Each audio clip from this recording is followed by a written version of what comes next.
Okay, now you can hear me, right?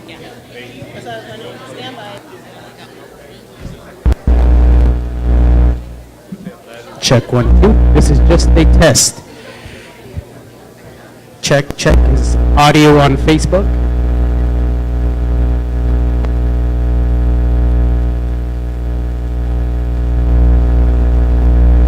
Check 1, 2.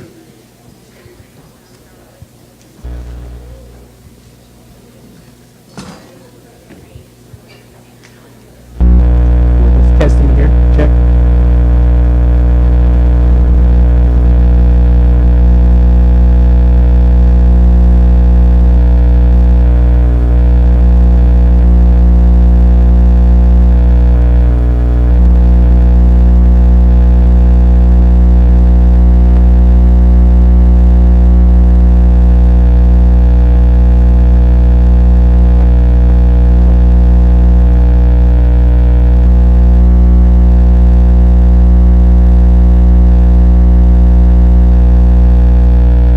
Hello, hello. Can you hear audio, those of you on Facebook?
testing.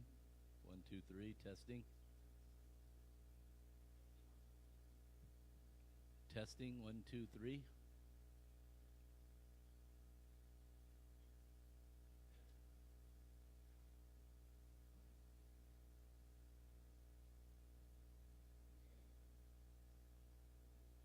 We ready to go?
Sorry, everyone. Please bear with us. We're trying to get all this technical stuff set up.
Okay, welcome everyone to Lemoore City Council regular session for August 7th, 2018.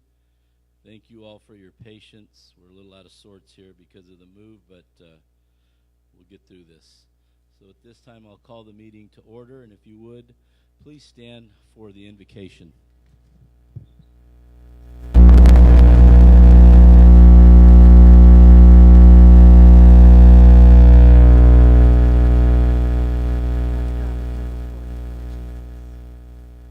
Thank you, Lord, for every person in this place. We invite you, Holy Spirit, into this meeting. We ask you for your guidance. We ask you for your peace. Lord God, you were with Moses and you were with Aaron's mouth. Lord God, as they spoke to Egypt, you gave them the exact words to articulate, to speak your heart. Father God, I ask that you do this tonight, that you would be with our council's mouth, that you would give them the exact words to speak. And Lord, that you would give them your heart, that you would download into them, Lord God, what you would have them to do. And I pray for the people behind me, Lord, those that are going to step up to this podium, those that are going to speak, that you would be with their mouths, Father God, and that you would guide their speech. There are such heavy hearts in here today. And I pray, Father God, that you would move, Lord God, in a way that glorifies you. Lord God, this city belongs to you. Every person in this place belongs to you. I pray that you would move in this city according to your will, according to your way, Lord God. I pray, Lord Jesus, for our mayor. I ask that you would bless him. I pray for every council member upon this panel, that you would bless them.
business tonight. At this time, this is the time where we will approve the agenda. Council members, are there any additions and or deletions to the agenda as it is written?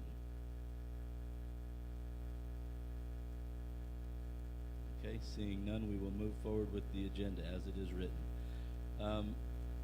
This is the time that we have for public comment. The city attorney just reminded me we had closed session. We had several items at 5:30, but there's nothing. So we'll go ahead and move on to public comment. This time is reserved for members of the audience to address the council on items of interest that are not on the agenda tonight and are within the subject matter jurisdiction of the council. Recommended that speakers limit their comments to 3 minutes each, and it is requested that their comments be made during this period on items that will be on the agenda. Council is prohibited by law from taking any action on matters discussed that are not on the agenda. Prior to addressing the council, any handouts for council will be provided to the city clerk for distribution to council and appropriate staff. So I do have one card from Mr. Tom Reed for public comment.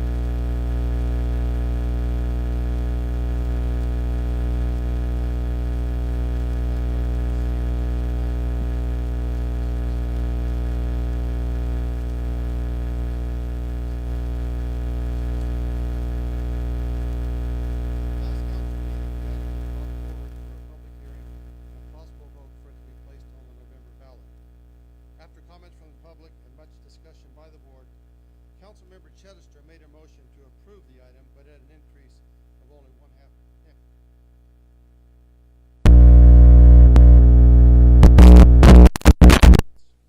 And a second to a motion implies that you agree with the motion. So you, Mayor Madrigal, for the only time I can remember during the years of my attendance at council meetings, the mayor either made or seconded a motion. Councilmember Chittister voted aye, followed by 3 no votes. Then you, Mayor Madrigal, a few seconds after offering a second on the motion, voted no, the fastest flip-flop I have ever seen. But at least 3 of you will be able to campaign that you voted no on a city tax increase, even though it was placed on the agenda requested by the council. And Mayor Madrigal, like the politician that ran for a national office, you will be able to campaign that you actually voted for it before you voted against it, which leaves only Councilmember Chittister. It seems as though you have been hung out to dry. You were the only one who was able to look past the modest protests from this podium during the previous council meeting and offer to proceed, albeit at a reduced percentage. For that, I commend you for your resoluteness. Thank you. Thank you. Is there anyone else in the audience that would like to make a comment at this time? You don't have to have a card here to come forward at this time. Seeing none, we will move to, oh, I'm sorry, come forward, sir. Good evening. My name is Jordan Fox. I am Parr Avenue here in Lemoore. I speak tonight as a concerned and frustrated citizen of Lemoore. Never has our town seen the drama from the council. In light of that, I would like to ask a council member to do the honorable thing and resign.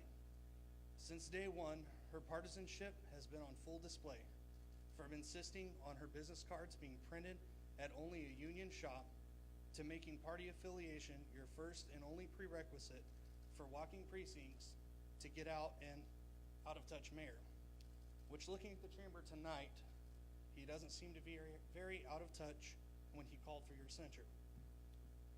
Your lack of professionalism has also been on full display, from vulgar curse words on social media to calling constituents dingbats on social media to calling those that signed the recall notice racist and misogynist. This type of conduct is unbecoming of an elected official. You were elected by all of the citizens from Lemoore, not just a portion of the town. I humbly ask that for the first time since you were elected, that you represent all of Lemoore and not just special entrants. Please do the honorable thing and resign. Thank you for your time. Thank you.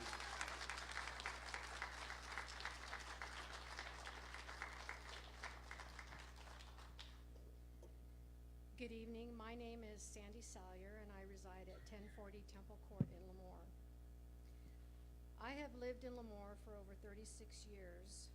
I call this my home. I love it, and I'm very proud of it. And I've never had to come to the council in the manner in which I'm coming this evening.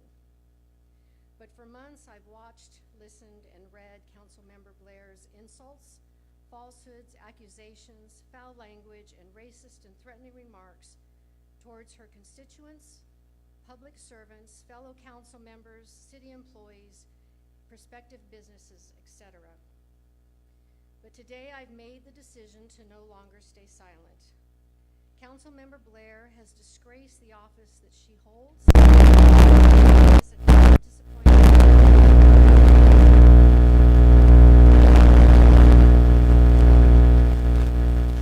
she represents. Although I live in her district, I can, with conviction and with my heart and soul, say that she does not represent me or the values that I was raised with, nor those that I've instilled in my family. I have been blocked from Council Blair's social media, personal media, but in the past few days I've viewed her council page and I've yet to see one thing that is constructive or pertinent to the city issues at hand. In my opinion, Council Blair is a detriment to the city and a lawsuit waiting to happen.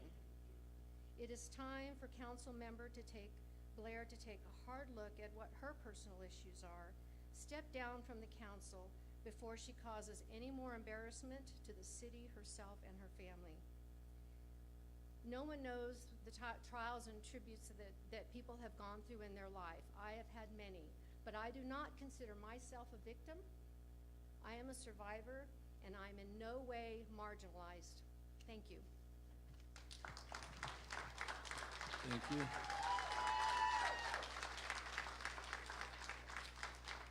I would like to say that we do have an agenda item later on that is in regard to a censure of a particular council member. So if you do want to make public comment on that matter, you should probably wait. I will just ask that you wait, please, that we do it at the proper time. Is there anyone that would like to speak on matters that are not on the agenda tonight?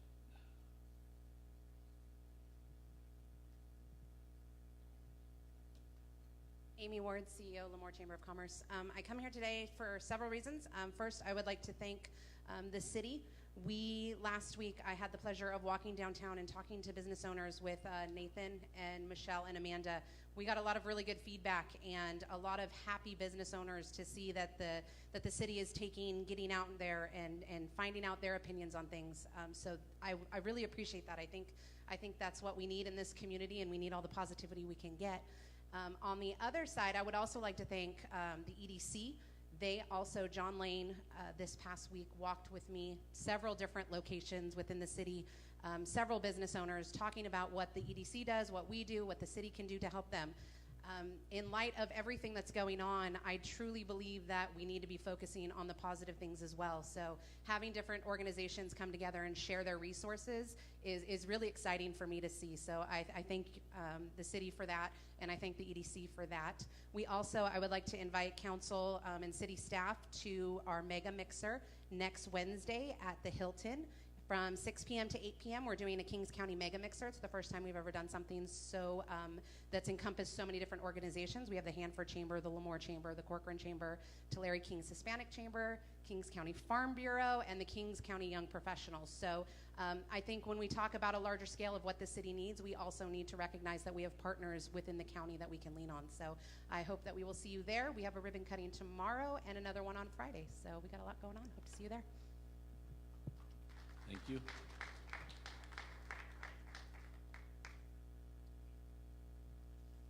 My name is Rich Tuman. I'd like a little clarification though, because I know what's on the agenda is the censure part later. We have other stuff that is pertinent to the city that is not part of the censure, but part of our belief and what we would like to move forward on. So would you like that to wait till later, or was that something you would like to hear now? Go ahead now. Okay.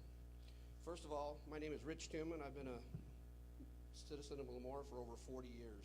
I first started out the gate, I want to read a letter from a spouse of a Lemoore police officer.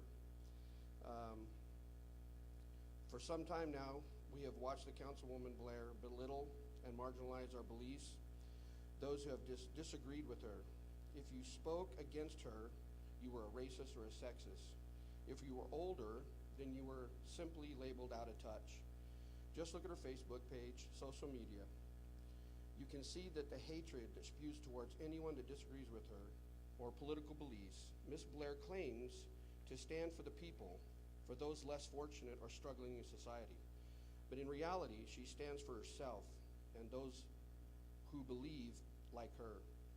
She has questioned the integrity of our police chief and our police department without cause and proven to be dishonest in her claim of harassment by Lemoore Police Department. Recently, she questioned the integrity of both the city manager and the chief of police during a city council meeting. This was improper, inappropriate, and uncalled for. The citizens are tired of being represented by someone who cares only for herself and cannot act in the best interest of the citizens of Lemoore. Lemoore is a tight-knit community. We support our law enforcement, our police chief, who has earned his position and is well respected, along with our mayor, city manager, and other council members.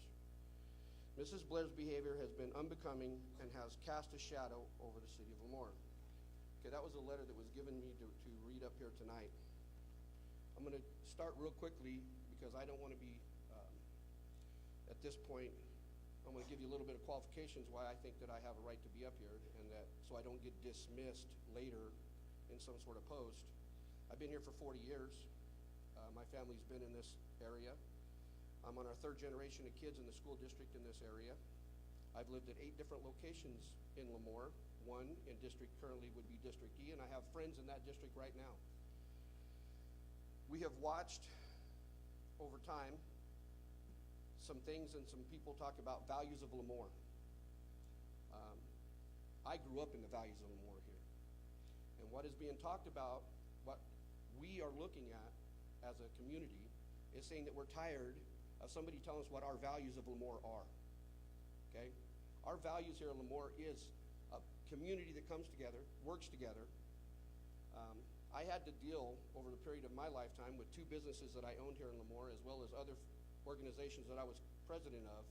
I had to deal with the city council members on many occasions. We not always agreed. A lot of times we disagreed.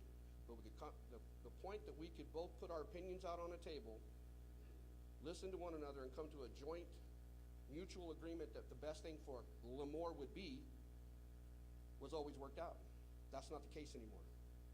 Now, if you disagree, you are labeled as a racist, which that's a whole nother conversation that I would like to take up, because that is out of hand to somebody be labeled a racist just because you can spew it out. And if you're a city council member and you blurt that out without knowing the person across from you, somebody asked me the question, what do I think of this council member? I don't know the city council member personally. I can't judge what that council member is, but I can judge the actions of that council member. And that's what I'm doing tonight. That council member has created something that this community, I went down to the city. I was done. I went down to the city and found out that I wasn't the only one. We have put together a recall effort because this city is going to take a stand. We put a recall effort together. We've all been hit with obstructions along the way. Signatures are being had. This will be followed through. This is going through. This is to you city council members to do what you need to do. The citizens of Lemoore is going to do what they need to do. And at this time, our values are in question, so the people are going to rise up and show the council what our values are. So we are now letting you know that there's a recall effort in place. It will happen. We was hoping to do it with little to none expense to the city, but we believe over the time that we have remaining that it's well financially in our best interest to continue this effort. So we will continue this effort. Thank you for letting me talk.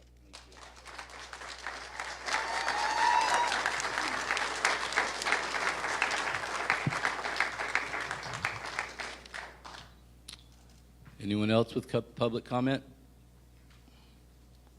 Okay, we will move on to the next item, which is department and city manager reports. Mr. Olson. Test. Good evening, Mayor and council members. First up tonight is Frank Rivera.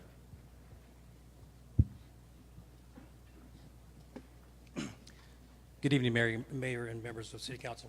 I have some promising news report.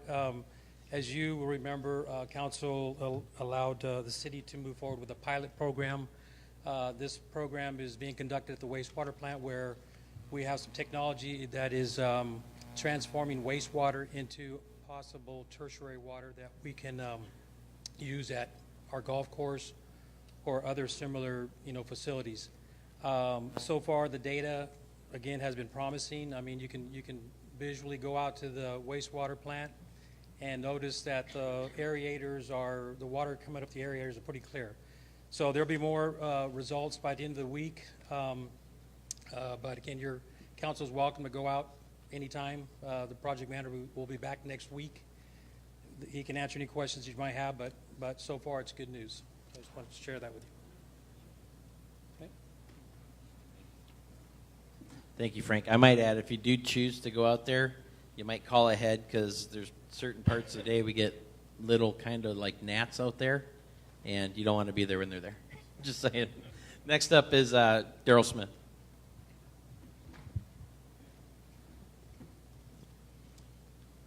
Good evening, council members. 2 items to report tonight, and both items. Oh, this one. It's not made for 6:3, so. Is that better? Better. So 2 things that I'd like to report out that shows how incredible our community is. It showcases our community and the efforts that they bring together when they are believing in an event. The first event took place on July 28th in conjunction with CrossFit Lemoore, and a Lemoore police officer, Kevin Kurtz, organized an event for a colleague of mine, Police Chief Hanford Police Chief Parker Sever, who has cancer. And I can tell you that right now the prognosis is great, and he's been through a lot, he and his family. And through that event, many people came from our community, our law enforcement community, and the CrossFit community. And they had an event where you showed up. If you were into CrossFit, you paid $20 to pay tribute to a great man and a great family, and more importantly, to raise funds for his efforts along the way as he and his family fight that disease that is cancer that affects every one of us in this room, have been affected by that at some point in time. So big shout out to CrossFit Lemoore, Ryan Rocha, and Lemoore police officers for helping with organization of that event. I'm very proud of them. Secondly, tonight is National Night Out. It's a national campaign that promotes police and our community. And if you had an opportunity to go out to Heritage Park tonight, we had several hundred people there. And the turnout was amazing. The amount of people that came out to actually promote their organizations to partner with Lemoore Police Department, Lemoore Volunteer Fire Department, was truly amazing. And I put together a list because I don't want to leave anyone out that participated in that event, and hopefully you'll allow me to go through that list really quick. Kings County Tobacco Coalition, DJ Jennifer Christensen, California Highway Patrol, Lemoore Volunteer Fire Department, Kings County Probation, Hannah's House, Champions, Assemblymember Rudy Salas, Kings United Way, American Ambulance, Xfinity Cable Company, The Land's Edge, Kings County Library, Sarah Mooney's Museum, Bounce for Fun, Victim Witness of Kings County Department of Child Support Services, Lemoore Chamber of Commerce, Lemoore Recreation Department, and Chip Quintero's Snow Cones. And last but certainly not least, all of the Lemoore PD family members are VIPs. Lemoore Rotary was out there barbecue and hot dogs. It was 105 degrees there, and it was like 120 by the barbecue. So I want to thank them for this, their special, benefit to our program. I also want to thank the community, because in our organization, community policing is a priority. And without our community, we would not be successful. So I had an opportunity to speak to many people out there, and it's because of our community which makes us unique as an organization and as a community. So thank you for everyone who attended. I'm sorry that many of the council members weren't able to make it out there, but I just wanted to say a big shout out for all of those involved. Thank you.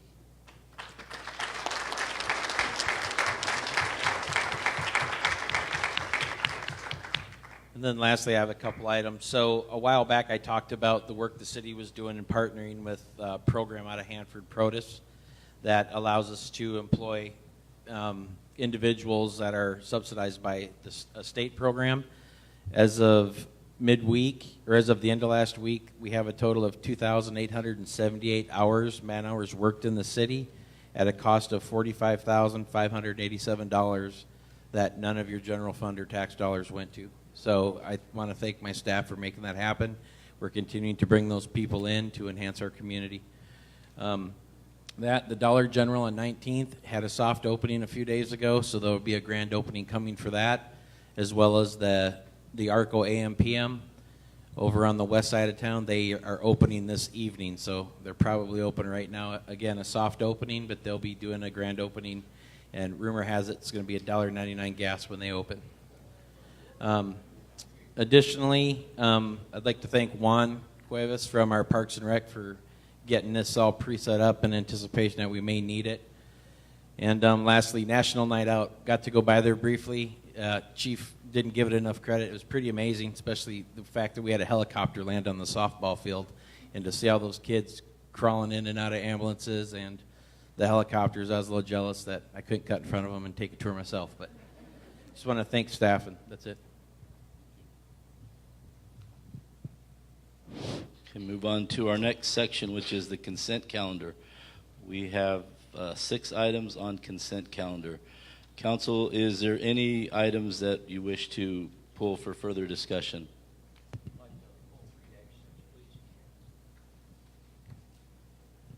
I'd like to pull 3-6, please. Okay, 3-6. Any others? Yeah, I'd like to pull 3-2 through 3-5, please, for discussion. 3-2, 3-3, 3-4, and 3-5, is that correct? Yes. Okay, so we will go ahead. Is there any others? No? So that leaves 3-1 on the consent calendar. At this time, I will ask for a motion to approve the consent calendar except for 3-2 through 3-6. Make a motion to approve consent calendar 3-1 as written. Okay, so there's a motion by Mr. Brown and a second by Mr. Neal to approve the consent calendar, which is item 3-1. Mr. Brown? Aye. Mr. Neal? Aye. Mr. Chedister? Aye. Ms. Blair? Aye. And I vote aye as well. So the consent calendar is passed. So at this time, we will pull 3-2 for further discussion. That is approval and adoption of crossing guard, day camp manager, lifeguard, pool manager, and recreation leader job descriptions. Who will present that? Good evening, Mayor, Council members. We have before you the adoption of the job descriptions for crossing guard, day camp manager, lifeguard, pool manager, and recreation leader. The City of Lemoore requires the part-time assistants, and we have determined that we do not have the job descriptions on file for those positions. And what's brought before you today is in order to approve the job descriptions in order for us to be able to recruit for those positions that are required. I just wanted to know the timeline of when you intend to have those out and then filled. Some of these are actually for next summer, so like crossing guard, pool manager, rec leader, those will be, and day camp manager, those will be for the summer positions for next year. The one that will be going out now will be the crossing guard. So if you approve tonight, we would open as early as tomorrow. And the only thing I would like to add, just as a part of transparency, is that we have some sort of policy in place that would prevent immediate family members from being hired. That's all. Or at least reviewed, because we seem to have a bit of a problem with immediate family members. Council, as my knowledge, the city does not have a nepotism policy with regards to hiring practices. I think perhaps it's time that we check into that and create a policy against nepotism. That creates an immense liability for the city.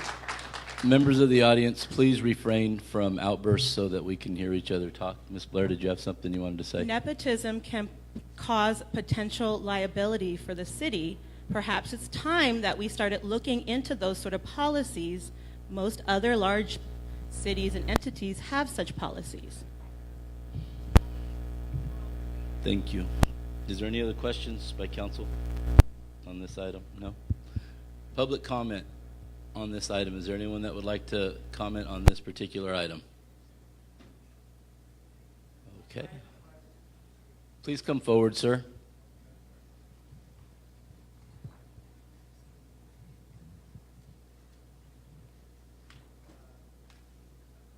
My name's Nick. Councilman Blair, I noticed that you embellish a lot of things. Councilman Blair, I noticed that you embellish a lot of things. So I'm going to preface my question by stating that you said, oh, geez, I was pulled over 6 times by the Lemoore Police Department. You weren't. You implied that, excuse me for just a second, let me get my notes. You ran a red light. You implied it was the other individual's fault Sir, that you hit. I think I'm going to have to stop you Okay. on this because we're talking about this particular item about crossing guards. Okay, then I'll stop, Mayor. But my point is, because of these credibility issues, I need you to explain to me what other cities are implementing this program that you're talking about. Other cities have nepotism policies. Cities like what? LA, What? for example. Like, I understand that we are not LA, but it's because it poses a potential liability. And usually when there's larger cities, they have larger pools of educated people who understand how lawyers think and how people come in and sue willy-nilly. And it's important that we start looking to the future. We are not living in 1950 anymore. And this is a liability problem. And I just have to know, what is the big problem with putting in a policy that states, hey, if we have an immediate family member like wanting to be hired for a potential job, we have like an outside third party person take a look at this and make sure that the hires are on the up and up. What is really the problem with that? I have no problem with that, just like I have no problem with the recall. I think that's important. We have that implemented too. But I just... Right now we're not discussing that. We're discussing a nepotism policy. I was just making an analogy. I hope you understand what an analogy is. And I want you to understand something. I feel very insulted. There's a lot of intelligent people in this room. Just because they do not agree with your interesting ideas and statements, that doesn't mean they're ignorant. Because I could look at you and I could think you're ignorant too. So it can work both ways. So use common sense and think before you talk. Council. Mr. Again, Rich Tuman. Council. Sir. I'm sorry. Please address your comments to the council as a whole, please. As a whole. Yes. Okay, this is as a whole. The Mayor? comment. Go ahead, I'm sorry. May I interrupt? I was incorrect. The city does currently have a nepotism policy. It is very broad. And I know that the staff has been working on revised personnel rules, which is why I thought they did not. So I just want to correct my statement. That's fine. That's fine. The council made comments, if I have to broaden this horizon, obviously. The council made comments that the larger towns of LA, again, we're going back to where I said from my initial statement. This city is the community is, and its beliefs, there's too many people here that are somehow related in some way or another. If you're talking about expense to a city, if we had to bring in an independent person every time a family member or someone that you were related to somehow by marriage or however was involved in a position, we would spend more on investigations of people than we would on getting some stuff done. So on this point, when you talk about money, that's what I'm trying to say. Use the common sense. We are in Lemoore, California, not LA. Our values here, we believe in each other and we work together. If there's a problem, I guarantee you this town will figure out the problem and go after them. Thank you.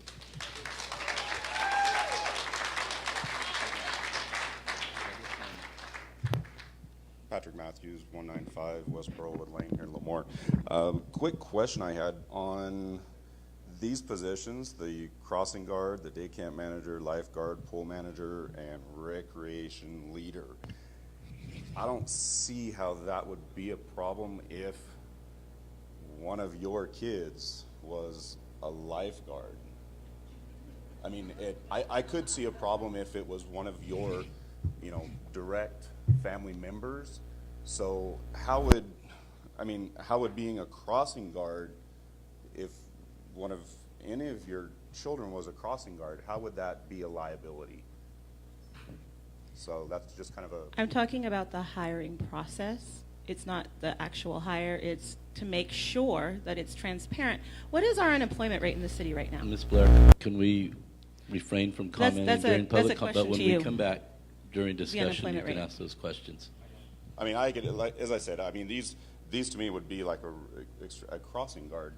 I mean, I don't see where there would be a huge problem with that.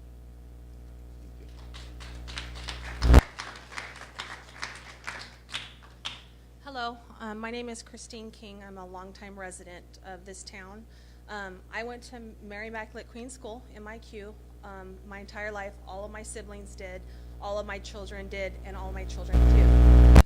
I am a crossing guard at our school, and I pay tuition, and my kids go there. There has been no problem. I've never had an issue with any of the other parents.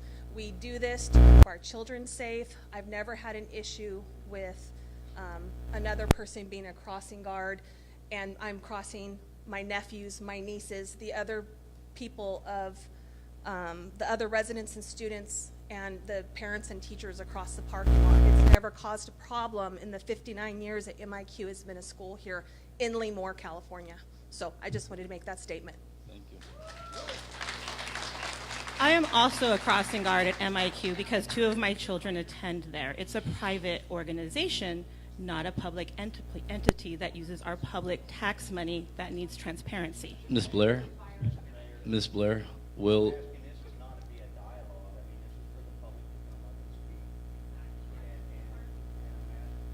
Yes,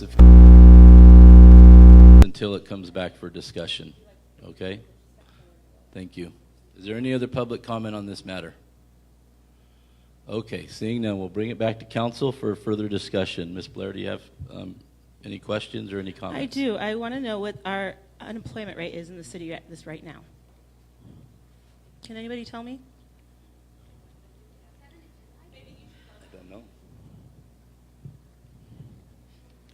I think that's important to recognize. We have a very high unemployment rate around here, and if we have a policy in place that, I would want to know that there's a lot of people employed, that the only people who seem to be able to get hired are people who are immediately related. That seems to be a problem.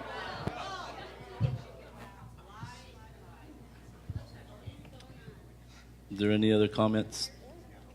I'd like to say something, that I believe that our city has a fair interview process. I do not doubt or question their ability to hire the right person for the job. So in that case, I would like to make a motion to approve item 3-2 as read. Second. Okay, so we have a motion by Mr. Chedister and a second by Mr. Brown to approve the motion.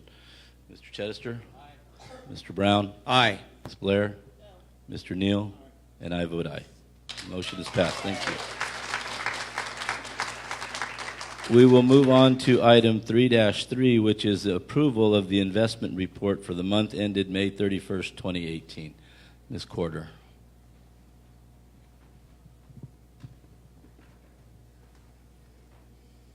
Good evening, Council. This is the investment report for May 31st, 2018. It talks about how much money we have invested and how much is in our investments and how much is in cash. So I'm available for questions. Any questions? I just asked it to be brought up because I oftentimes get questions about what that means, and I really appreciate when you come up and are able to explain that for public record, because it answers a lot of questions ahead of time. So thank you for that. You're welcome. Any other questions? Public comment? Seeing none, bring it back to our council for discussion or vote. I'll make a motion to approve item 3-3 as proposed. Second. There's a motion by Mr. Chedister and a second by Mr. Neal to approve item 3-3 as written. Mr. Chedister? Aye. Mr. Neal? Aye. Mr. Brown? Aye. Ms. Blair? Aye. And I vote aye. Thank you. We'll move to item 3-4, which is approval to rescind resolution 2013-17 and amend the establishment of a 7K pay plan exemption under Federal Labor Standards Act for certain reserve officers in the police department. Resolution 2018-39. Good evening again. What is before you is we did have, our reserve officers are part-time officers, and they work the same schedule as our full-time officers. Full-time officers were previously at 160 hours a pay period, which was every month. And we had a resolution that established that time frame, same time frame for reserve officers for police officers. So anything over 160 hours was considered overtime. In January of 2018, we transitioned to biweekly pay, which means we have to transition our reserve officers to biweekly pay as well. They would have overtime after an 80-hour pay period instead of the 160. And that's what this establishes. So it rescinds the previous resolution, and it adopts the current time frame of 80 hours. Thank you. Any questions? Just for clarification, so this allows for, I just wanted to make sure I understand correctly. This allows so that overtime is paid correctly to those reserve officers, is that correct? Correct. It would be based on the same time frame as our full-time officers. Thank you. Any other questions? Is there any public comment on this matter? Seeing none, we'll bring it back to council for a vote. Have a motion? I'll make a motion. Or second, whoever said. So I have a motion by Ms. Blair and a second by Mr. Neal to approve the item. Is that correct? Correct. Ms. Blair? Aye. Mr. Neal? Aye. Mr. Chedister? Aye. Mr. Brown? Aye. And I vote aye. The motion is passed. Go to item 3-5, which is approval, acceptance of subdivision agreement, noise and odor easement and final map, tract 920 for Lennar Homes of California Incorporated. Good evening. What this is about is to accept the subdivision agreement for tract 920, which is located at the northeast intersection of Hanford Mona Road and Liberty. The staff has gone through the improvement plans along with conditions. The developer has met all of the city's conditions. They have paid their permits and bonds, and also have committed to entering into a PFMD landscape district. So, is there any specific questions that you may have? Ask for it to be pulled so that it could be better explained to the public, because sometimes we see these things and we don't always explain to everyone, and you're the best person to make that explanation, so thank you. You're welcome. Yes. Any other questions? No? What consists of the noise and odor? It's a general condition that protects, and correct me if I'm wrong, but you know, we have planes that fly over cities, so we have smells, you know, that fertilizer or, and so we just want to make sure that. Oh, I'll let Janelle answer that. okay. The noise, council, the noise and odor ordinance is basically has been put in place in a lot of the subdivisions due to the fact that you're close to a Navy base. Okay. You have a wastewater treatment plant nearby, those types of things. Okay. Thank you. Is there any public comment on this matter? Seeing none, we'll bring it back to council for further discussion and a vote. I motion to approve 3-5. I'll second it. So there's a motion by Mr. Neal and a second by Mr. Chedister to approve item 3-5. Mr. Neal? Aye. Mr. Chedister? Aye. Mr. Brown? Aye. Ms. Blair? Aye. And I vote aye as well. Motion is carried. Item 3-6 is approval, letter of support for the Fresno NAACP. Who will present that? Mr. Mayor, I just wanted, the reason I pulled this is and if I'm out of line, let me know, but just needed to change the name of it from Fresno NAACP to Kings County NAACP, because they're in the process of it's the letter of support. They're doing it as a quad county grant. They're trying to get a quad county grant. There's no costing from the city for for this grant, no matching funds. It's just a letter of support from the city of Lemoore asking that that we support them to go forth with this grant on it's tobacco cessation, things of that nature to get people to help people stop smoking, and increase get their health better and things of that nature. So that's it in a nutshell.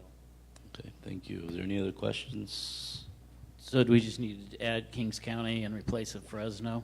Yes. Is that, okay. Is I'm there good with any, that. is there any public comment on this? I'd like to make a motion to approve. I think there's public comment. Gary Smith, I'm in Lemoore. Find myself very troubled that you're supporting the NAACP on cigarettes. Anybody that buys a pack of cigarettes looks on the side of it and says, smoking is hazardous to your health. Do you micromanage everybody? Is that the purpose of this council, to micromanage everybody? Because I've been sitting here listening to micromanagement versus the gentleman's use of common sense. And it doesn't seem to me that you're using a lot of common sense. It seems to me you're using a lot of micromanagement.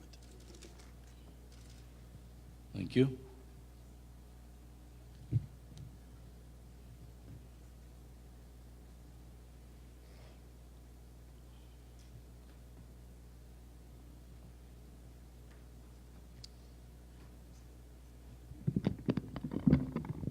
Dr. Crystal Jackson, NAACP, Kings County. As stated, this is a grant that will help Kings County and the surrounding counties. It will help seven different counties. It has not only deals with tobacco, it also deals with e-vaping. And this grant, which we will find out whether or not we receive this in November, it will help as far as where we mentor children regarding e-vaping and tobacco use. This program will it won't reduce people from smoking, because that's a personal choice. Either you're going to smoke or you aren't going to smoke, but this program will provide the education, the support in order to do these different things. And in order to have this passed, we need a letter of support from our city. And that's why I presented this to the city, to stand as a united front, not to micromanage. It's to, like I said, it is to educate. It was only a mistake made as far as the name. The council is clearly aware, because I'm very transparent as far as what this grant is about. There's a PowerPoint that could be issued at any time to explain, screen by screen, what this grant is about. It's to help the city of Lemoore, not to hurt. And like stated by Councilman Brown, we're not asking for 1 penny. Thank you. Any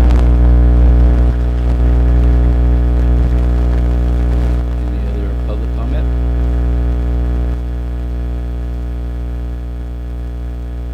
Okay, seeing none, we'll bring it back to our council for discussion. I and just vote. had a question, or it's actually a statement. I'm fairly certain the NAACP is a nonprofit organization, correct?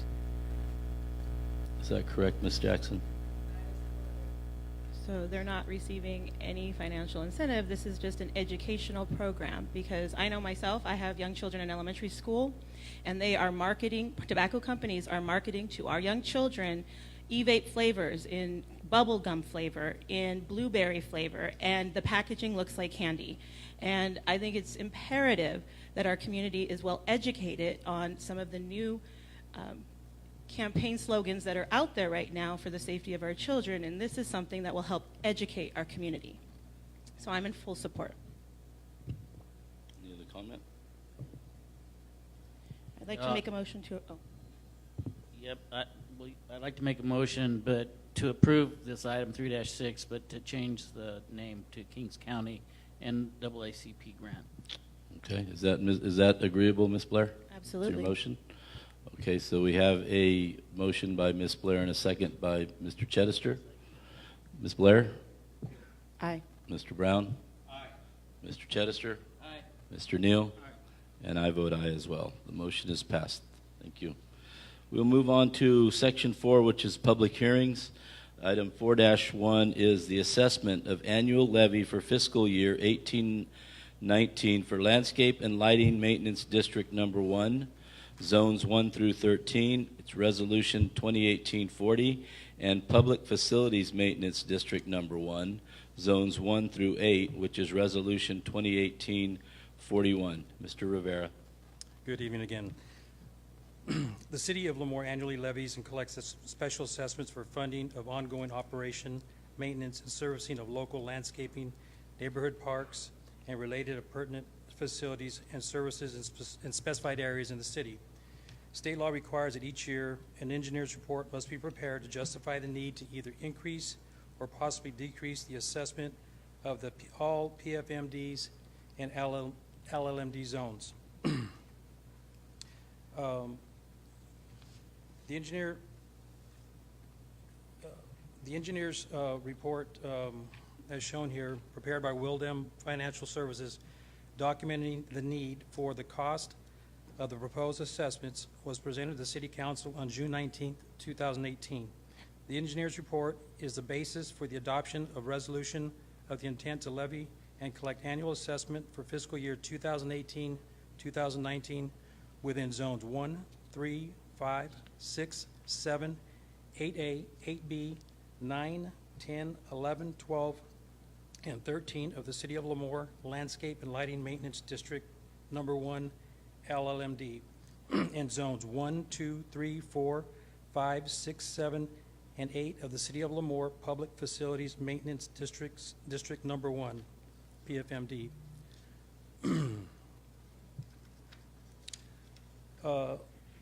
The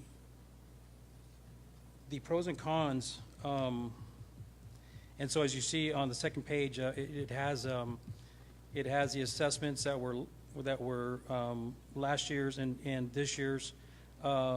Neither one of the fees that were listed under the 2018 go beyond the maximum assessed value. Some of these have changed just because of the engineer's report showed minor increases, but none of these are nowhere near the maximum possible assessment. The pros and cons ensures that the ability for the city to levy assessments to fund improvements throughout the city in the respective zones.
Which cover such things as the landscaping along the frontage of streets that enter the subdivisions. It'll cover street light maintenance, but mostly it's landscaping. In the Okay, it's landscaping. Yeah, How in about the resolution? It's going to go from 2018 to 2040? 2018 to 2040.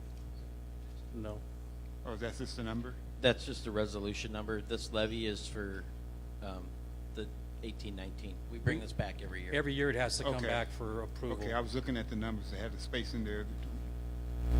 That's a long stretch. Every year, yes. Okay. Every year we go through the same process. Okay. And again, the PFMDs, it covers such things as, road surface treatment, it covers street lights. Okay, you have LLMDs. What's the difference in the two? There should be all LLMDs. Okay. Okay, thank you. Mhm. Any other questions? So just so the public understands, how are these fees assessed and collected? That gets pretty unfortunately, Jim, our engineer wasn't able to make it today. He's at another city council meeting doing the same thing. There is a extensive engineer, survey that's done. They take in consideration the amount of grass, the amount of shrubs, the amount of, lights, whatever that are in those particular zones. They put it to a average labor cost in order to do the work, and they compile it in their report. So the report that's provided is very thorough, and it touches bases on everything that's included in each of those particular zones. I apologize, I can't really elaborate too much, but I know it's a fairly complicated process, and I have our engineers here to answer some of those. But And PFMDs is for public faculty maintenance? Public Facility Maintenance District, yes. So it's sufficient to say that we do hire an outside consultant, an engineering company that does these for us. Yes, and sir. I have read through those. They're very extensive. They break down things by the foot or something like that. Are you confident in the results of the surveys and the costings that come out of them? Yes. Thank you. Are there any questions? So every year you guys do an assessment on this, right? Yes. And what's the cost of that? Nathan, you? I believe it's about $8,000 for the. If we do one on its own, it's about $8,000. The whole zone, I'd have to look at the numbers, but it is costly, and it does come out of the general. No, it comes out of the fee collected for the zones. Okay, thank you. We're required by law to do the assessment annually. I just wanted to clarify the part of the problem, especially Zone 1, for example, is that the assessment hadn't been done for about 14 years, and we're sort of playing catch up, and so the initial fee levied is a bit of a high price tag, and I just wanted to clarify that that's sort of what had happened. And going forward, I know that the engineer's report has given us, I don't doubt the numbers that have been presented. What I question is our ability to work with the public and have those fees levied in more of a stretched out way, or work with them on a new idea of how to have the public, because the public voted no.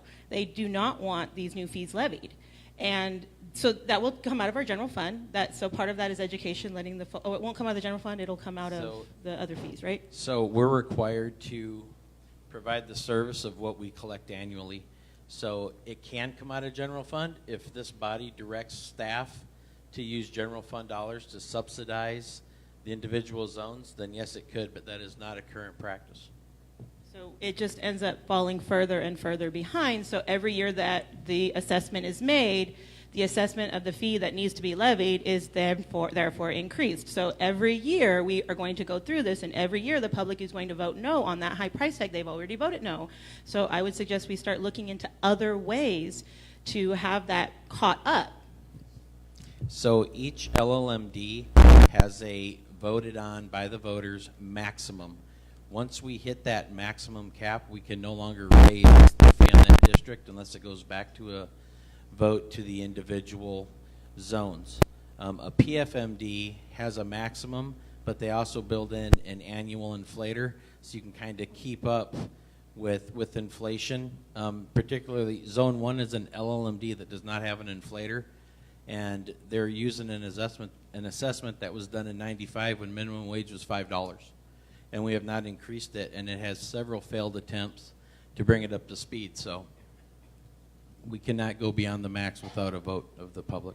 And that's sort of my point, though, that we're behind, we're playing catch up, and so the initial price tag is kind of high for some of these zones, and that's why we are going to continue to see no's from the public on this, and I'd like to suggest that we try to come up with some other ways to help catch us up in those zones. Yes, next year we will definitely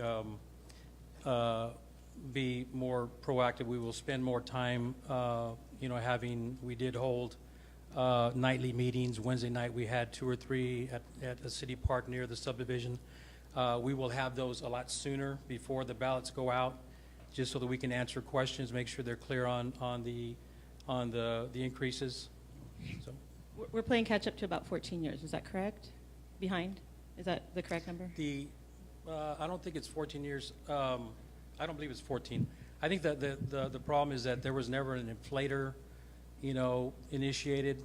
So, 14 years ago it cost you to do that, and we're trying to do the same work for the same, the same work, but for higher wages. I understand. I'm just saying that gap, that increase, yes, that initial price tag for a lot of the constituents in those zones is shocking because they're playing catch up, and so that initial fee levied in those areas to be able to clean up the landscape in those zones, because, for example, my area doesn't have an LMD, so I'm not paying into that, but another zone is paying into their zone to be cleaned up, and because some of the zones are so far behind, that first price tag to get them back caught up to speed is so high, it's causing a lot of constituents to vote no on that, and that's going to continue to happen unless we come up with another solution. Yes. Any other questions? Okay, this is a public hearing, so at this time I will open the public hearing and ask for public comment.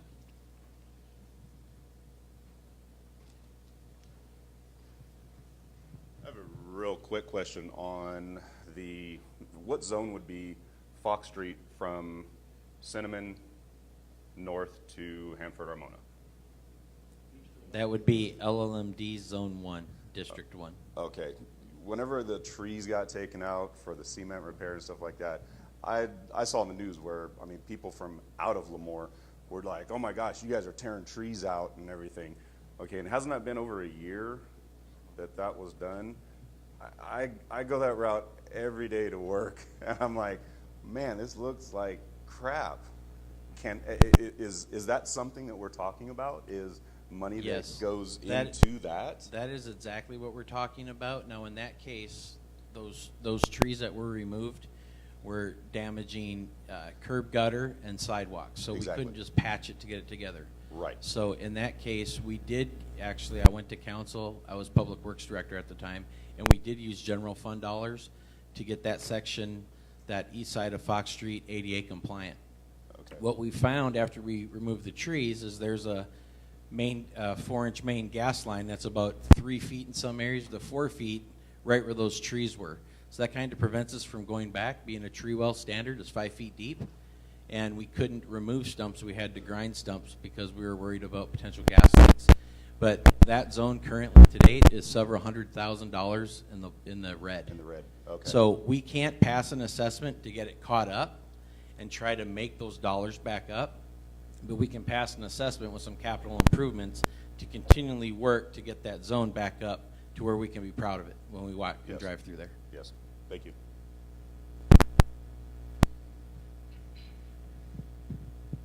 Anyone else that would like to speak during this time? Okay, seeing none, we'll close the public hearing.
reports that were issued, a few key financial statement items, some required communications under generally accepted auditing standards, and then finally some room for discussion or questions if you have any.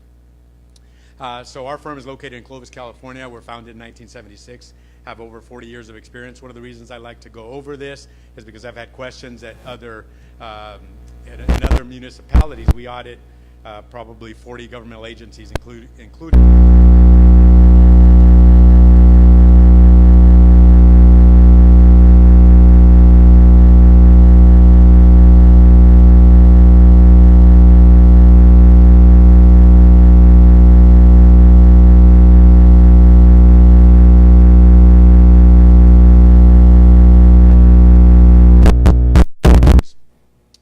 my name is Fausto Hinojosa. I'm a CPA and the engagement partner. I've been doing this for approximately 25 years. Josh Giosa, who you may remember from prior year, is one of our audit managers, and he was a manager on your engagement. Christy Miller, also a CPA, is an audit supervisor. And finally, one of our senior auditors, Anthony Gonzalez, over 50 years experience on the audit team that conducted the field work for your audit. What's the audit process? Just very briefly. The audit process is a process where we assess the risks of two things, errors and fraud. As auditors, that's what we're interested in. We want to find out whether there's any fraud, and we want to know whether there are any material errors in the numbers. And the way we do that is by obtaining an understanding of the city's operations, certainly specifically related to financial operations, but we want to know beyond finances because sometimes there are things that are not financial that may have a financial impact. And we do that by obtaining an understanding of what we call internal controls. We want to know whether those controls that the city has in place to monitor financial activities, we want to find out two things about those. Is that control effectively designed? Number one, because you might have a control that's supposed to mitigate a risk of fraud, for example, but there may be a bad design, and so we need to obtain an understanding of the design of that control. Then we want to determine whether that control, even if it is effectively designed, whether in fact it has been placed in operation. For example, it's great to say that you're going to require somebody to review the invoice when it comes in, then it goes to accounts payable, a second person reviews it, a different person inputs it, a third person writes a check. That might be an effectively designed control. However, if people aren't doing what they're supposed to be doing, the policy's good, but the implementation's bad. And so from an audit perspective, we are obtaining an understanding of both the design and the implementation so that then we can assess risk and then we can develop audit procedures to find out whether anything went wrong, right? So we understand the financial operation. Now we design audit procedures specifically to address those risks. And so in a nutshell, that is the audit process, and that's what we've done at the City of Lemoore. A few key areas of emphasis for us. So again, your financial statements are very big. You've got a lot of big numbers in there. And an audit is not a 100% test of transactions. There is no way that we can do that. The auditing standards allow us to select samples in accordance with the auditing rules so that we don't look at every transaction. We look at the higher risk transactions and we look at the higher dollar items. Now, in some cases, for example, if we believe that there is a fraud risk, then dollars may not be as important as who we think might be doing something wrong, right? And so, again, we assess all those risks, and then we come up with an audit strategy. A few areas that were an emphasis this year were cash. In any audit, cash is always going to be an area of emphasis. Revenues and receivables, expenses, including salaries, current and long-term liabilities, capital assets that the city owns, and finally the net pension liability, which I'm going to talk a little bit about. So what type of report did we issue? We issued a couple of auditors' reports. First, we issued an unmodified or a clean opinion on the city's financial statements. What does that mean? A clean opinion means that the numbers that are presented in the financial statements are fairly presented in accordance with the accounting rules. So a clean opinion is not what sometimes people believe, oh, that's a clean bill of health with respect to our finances. We're doing great economically. That's not what the auditor does. The auditor says, these are the numbers that are presented, and these are accurate numbers. These numbers are fairly stated. So it could be a really bad picture, not that it is in your case, but it could be a really bad picture, You might have the city of New York, for example, that has these massive pension liabilities, is upside down. And so the picture isn't pretty, but their auditor issues a clean opinion. Why? Because it's an accurate picture. And so that's what the audit process does. So we've issued a clean opinion, meaning your financial statements are fairly presented in accordance with the accounting rules. So a few key financial statement items. Again, not to go to the financial statements, but you can look through the financial statements. On page 16 is your general fund, and just a very brief snapshot. Your assets were just over $10 million. You had liabilities of approximately $1 million. And so you had a fund balance, an equity or a net position. If you're a private citizen, you might just call that your net worth, right? What you own minus what you owe is your net worth. And so you had assets of 10, liabilities of 1. So you had equity or fund balance of $9 million. Of that $9 million, however, a lot of that is restricted or non-spendable, committed for various purposes. The unassigned portion, the portion that was free and clear at the end of the year, was just over $3 million. Now, revenues and expenses. For the year, the general fund brought in revenues of approximately $8.8 million, expenses of $10.4 million. So for the year, the general fund actually had a loss of $1.6 million. These numbers are hard to see up there, and this is just a table that I extracted from the numbers in the financial statement, and these are your enterprise funds. So this table shows your water, sewer, refuse, and golf fund, and it shows the revenues, the expenses, and then some non-operating revenues and expenses. So you can see, for example, in the water fund, if I can make that out, that it's about $4.2 million of revenues, about $3.9 million of expenses, some non-operating items, which include interest, income, or expense, and some other items. I think there was some insurance recovery in that number. And so bottom line, in that water fund, you had a net income of $1 million. The sewer fund, a net income of close to $1.5 million. The refuse fund, close to break even at $155,000. And finally, the golf fund lost $113,000 for the year. Over on page 12 in the financial statements, you have the pension liability. That's been an item of significant discussion at a lot of governments and a lot of municipalities. And so I wanted to just try to summarize that liability for you. You have a total pension liability, so this is the unfunded liability. You have a total of $10.6 million. Of that, of the 10.6, approximately 2.8 is due from your enterprise activities, your business type activities, the refuse, water, sewer, et cetera. And about 7.8 million is for your governmental activities. And so we might say your general fund over time will end up having to pay that liability. So a $10.6 million unfunded pension liability. This table I like to share, and I call it the discount rate sensitivity. It's a disclosure that's in the financial statements, but I like to share it with council and constituents because I think it's important. So I said your current liability is about $10.6 million. That liability is calculated not by accountants but by actuaries. So it's calculated by the people at PERS, and this is your share of that big liability at PERS. Those actuaries have to make significant assumptions about the future. How much are you going to earn on your investments? How long are people going to live? How much is healthcare costs going to increase, et cetera? So that $10.6 million, that's not just a wild guess. There are professional actuaries calculating that number, but it is an estimate with a lot of assumptions. One of the big assumptions in that estimate is what they call a discount rate. That discount rate is their expected long-term rate of return. So in the calculation, they used a 7.65 discount rate, meaning the actuaries thought, okay, over the long term, we expect to earn 7.65.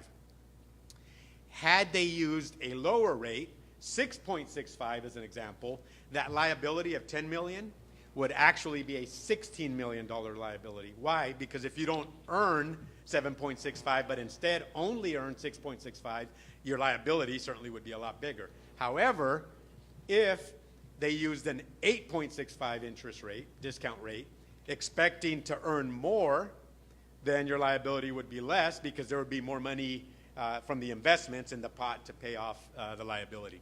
So I like to share that. One of the things that we do know is that PERS is going to take that 7.65 rate, which has resulted in a $10 million liability, and they're going to reduce that discount rate. And I don't remember the exact number now, but they provide those numbers, and so some of that is used in budgeting. They provide those numbers. So that liability we expect to increase fairly significantly here over time as a result of the calculation and using a lower discount rate. Can you tell me what the percentage of the unfunded liability for CalPERS is right now if it's above 70% at this time? I actually cannot right at the moment. So these numbers are June 30, 2017. The reports have come out, and so we'd be able to get that information to you. I can get that in an email to you in the next day or two. Right, because that's the recommended from League of Cities that we stay above a 70% threshold for our unfunded liabilities to the PERS system. Absolutely. And so another thing about this liability, so it's a $10 million liability, but it's not like you have to write a check tomorrow, right? PERS sends you a bill monthly, and you make payments on that bill. PERS' responsibility is to incorporate a portion of this liability such that you're paying not only the current share of employee pension, but also that long-term share of the liability. That is their responsibility to include that in the bill. What they've said, in the invoice to you rather, what they've said is they're going to request and require bigger and larger payments because they need to fund that liability. Certainly what the stock market has done in the last year and a half has impacted that unfunded portion because of the gains in the market. And that's why I asked for our city liability that we maintain the recommended average of above 70% unfunded. So that's why I asked if you'll please bring back those numbers. Sure, absolutely. Okay, so I'm going to move on. So we issued two reports. We issued the audit report on the financial statements. We also issued a separate report under government auditing standards. And in the internal control area, we did have 4 findings related to accounting year-end closing transactions. One of the challenges that the city experienced, and you would know better than I, that there was some significant turnover and shortage in the finance department. And so we believe that Ms. Corder did a good job with the accounting. There were some final entries that needed to be made with respect to some complex transactions. And so when we came in to do the audit, those had not been made. And so from an audit perspective, if those entries have not been made, we propose them as audit adjustments, but then we're required to report them as internal control deficiencies. We had no compliance findings, however, and that's a good note. So final slide here, required communications. The auditing standards require that auditors report to those charged with governance, the city council in this case, in the city's case, a few items. So with respect to significant accounting policies, there were no major changes. The significant estimates, the most significant estimate in the financial statements we've already talked about, which was the pension liability. Sensitive disclosures. There are probably 50 pages of footnotes in the financial statements that describe and provide further context for the numbers in the financial statement. And so there are a number of sensitive disclosures in the financial statements. That pension disclosure is probably 4, 5, 6 pages alone. And so that is something that you might want to take a look at. With respect to difficulties encountered in performing the audit, we had some timing difficulties because of the city's challenge with the staffing issue. And then once the city was ready, we had already made other commitments ourselves. And so unfortunately, the process was delayed. We are on track this year, though, to get back to where we had been in the prior year and to make sure that the audit is completed more timely. Significant audit adjustments. I've described that we had a few adjustments related to some of the complex transactions at year end. We had no disagreements with management regarding accounting policies. One of the things that we're required to report to you is if we recommend an accounting practice or an accounting entry, and management says, well, we don't really agree with you, and they go get a second opinion, we're required to report that to you. One of the reasons that we'd be required to report that to you is so that you'd know that perhaps their management might be wanting the numbers to look a certain way. We're glad to report that we have good communication when we propose an audit adjustment. Ms. Corder and the team, after communicating about it, post those adjustments, and so we have no disagreements with respect to accounting entries. Management was very transparent with respect to the records they provided us, and so we have no issues to report there. Also pleased to report that we did not identify any fraud or illegal acts. We're not lawyers, and so we're not talking about legal compliance. We're talking about compliance that may have an impact on financial statement numbers or fraud in financial areas that impact the financial statements. So I was talking very quickly. I'm glad to answer any questions that anybody might have.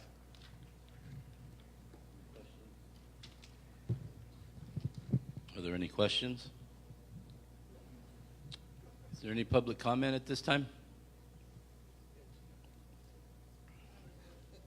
Come forward, sir. In the last council meeting that we had, you provided that we had a reserve of 4-point-some% because we had done some really significant issues with regard to moving projects to other cost structures. And you were in a better percent because your basic target is 35% according to the city manager. And so I'm wondering if that assessment report that was just provided deals with the reserves, because those were discussed last meeting, but they were only discussed in percentages, not in real numbers. This gentleman is talking in real numbers. Ms. Corder.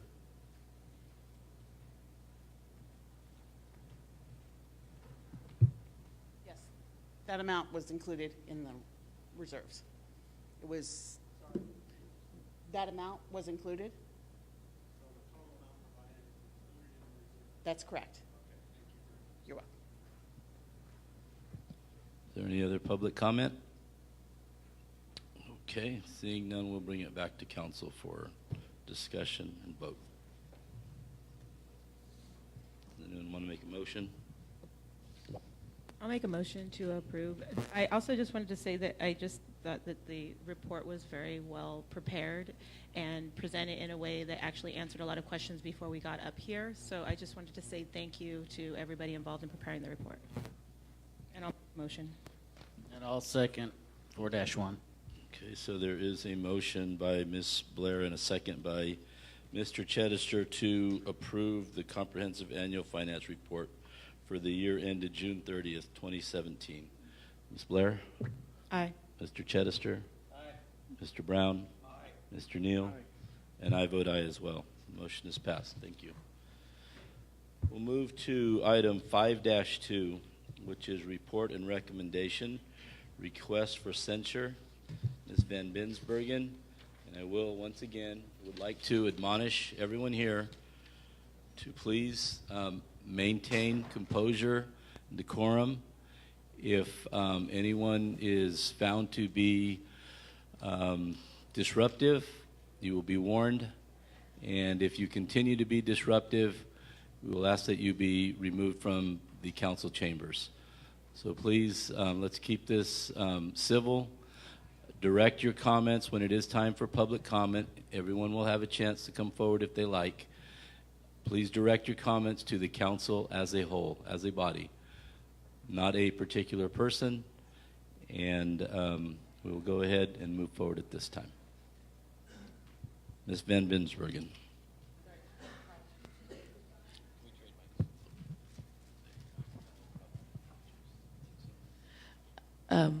Council, Mayor and Council, members of the public, the item is on tonight for the council to provide direction to myself and city staff regarding what procedures and specific allegations for censure the council would like to consider for a written censure in a resolution at a following meeting. Basically, there's no specific procedures set forth for a censure process. The council as a body gets to decide what those procedures look like. You can discuss what you would like to see happen. A written censure would basically be put into a resolution, which could then be brought forth at another council meeting for adoption by the council. But in order to write that resolution, staff needs some specific directions regarding the conduct or actions and what laws, rules, procedures have been violated accordingly. Now, council can do that tonight in open session here, or council has other options. Some of the other options, which are not included in the staff report, is council could establish a committee to put forth that resolution, and then that committee would then meet, put something forward, and the whole resolution would come back to council. So it really is up to council how they'd like to proceed. The minimum requirement is that if written censure is to proceed, council must give the individual that is receiving the censure notice of the items and the opportunity to respond. So while tonight you may have discussions and there may be back and forth, the direction would need to be, clear direction would need to be given to put what you want as a council in the resolution. That resolution would need to then be served upon the council member prior to the next meeting, and that council member would have the right to come and respond with a representative or on their own. So that's the basic procedures, and staff is just seeking direction from council on this matter. For both procedure and if they'd like to proceed.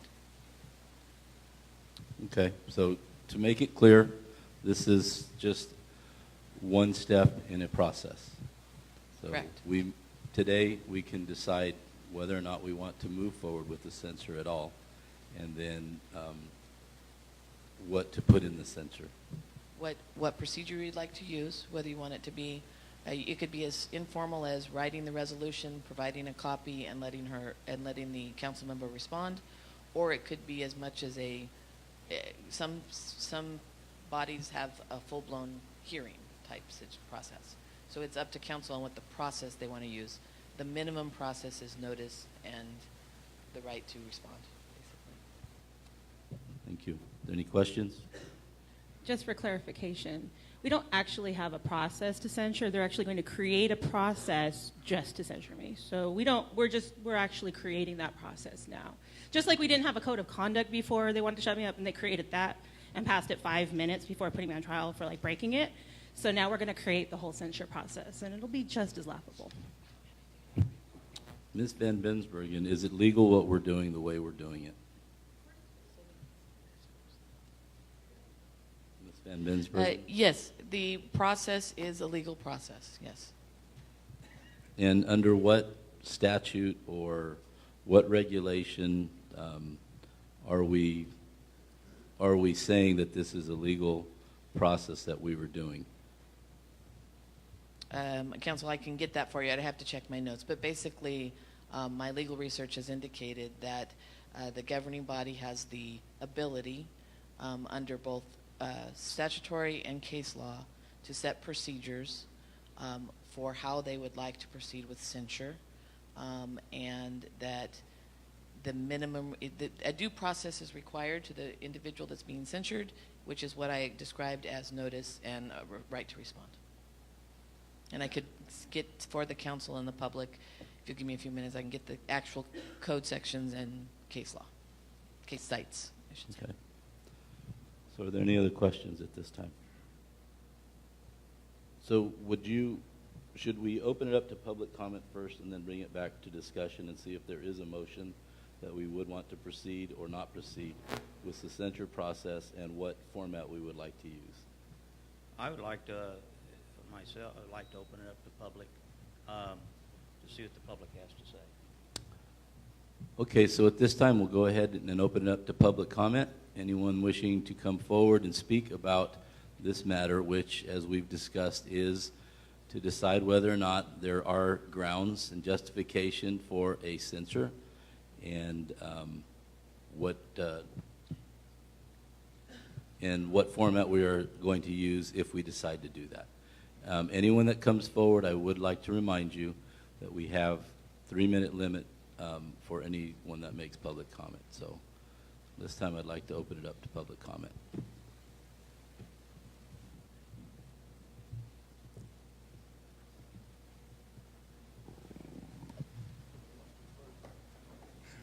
I'll go first. Could you give the definition to the public of what the censure is? That way, everybody else knows what this is. Yeah, censure is basically the power of a legislative body to express its opinion, the body's opinion, on the conduct of one of its members, and allows for public disapproval of that conduct.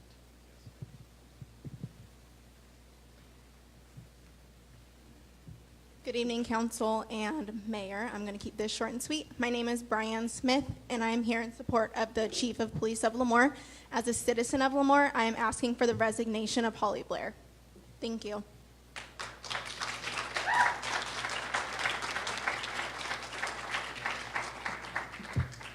Good evening, Mark Pescator, 580 Haven Way. I'd just like to say that I stand behind our chief 100%. I stand behind our city manager 100%. I find it appalling that an elected official will call into question their integrity in open council. If that's something that you believe to be an issue, it would minimally be a personal matter for closed session and could not be discussed in open council. I'm quite sure, in fact, that it would be a Brown Act violation for you to discuss closed session items in open council. Additionally, on a personal note, asking two parents about their children's dating relationship is at minimum inappropriate and costless. You were all elected to serve the people of Lemoore. You chose to serve much like all the men and women in the department that I work with. The difference is the members of my department are held to the highest of standards, while some of you on this council will not agree to a simple code of conduct. If you want to question the integrity of those who serve this city, I humbly ask that you start questioning by looking inward first. The behavior I've seen over the past couple months simply shocks the conscience. To call anyone on social media who disagrees with you a misogynist or a racist does not allow for intelligent discussion or debate. Calling people trolls and handing out caucasity awards on your Facebook does not welcome discussion for the betterment of our city. It turns people away and makes them believe our city is a joke. When businesses and potential business owners look up the city of Lemoore to see what we have to offer, they see this, a debacle, which casts a long shadow over this council and its decisions. If you want to be seen as a champion for the people, be the kind of champion that people love, not the kind that they love to hate. Thank you for your time.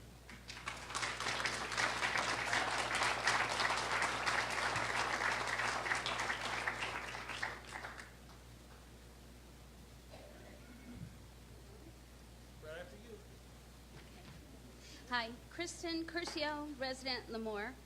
As part of the committee to recall Blair 2018, I and we feel very strongly that we're doing the right thing to support this agenda to censor this council member. Council member, when your immediate family members contact this committee to recall you as an individual, you know that you're doing the right thing. We are doing the right thing.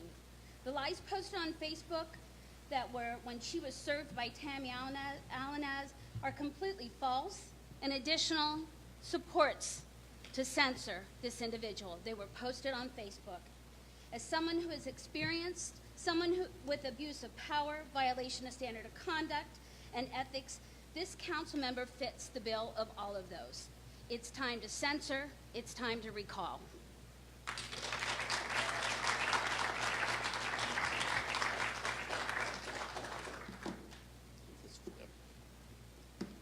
Ed Rogers, 951 Tranquility Court here in the city of Lemoore.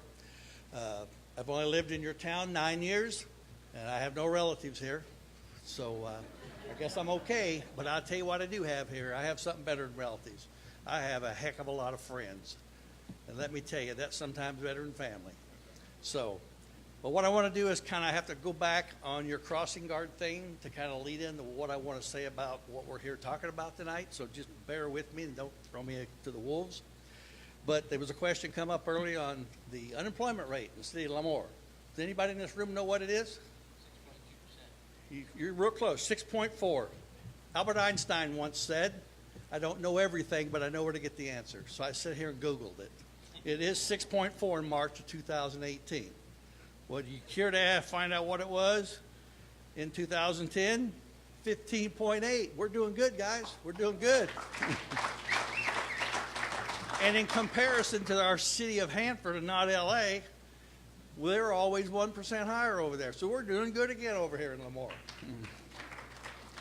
So the reason I bring that up, those numbers, is you look that up, I guess, because I have no family in this town, I guess I could be a crossing guard. Okay? But here's my problem with that, and that's what I want to talk about with social media. I'm not going to pinpoint, but we all know who we're talking about here. On that social media network, you notice everybody behind me can see my bright t-shirt tonight. Old guys rule. Okay? There's a word missing that one of your council people like to add on social media. And if I said this in another word, I'd be run out of town, okay? Old white guys. She doesn't like old white guys. That's on her social media. Well, I tell you what, you lit my fuse when you did that.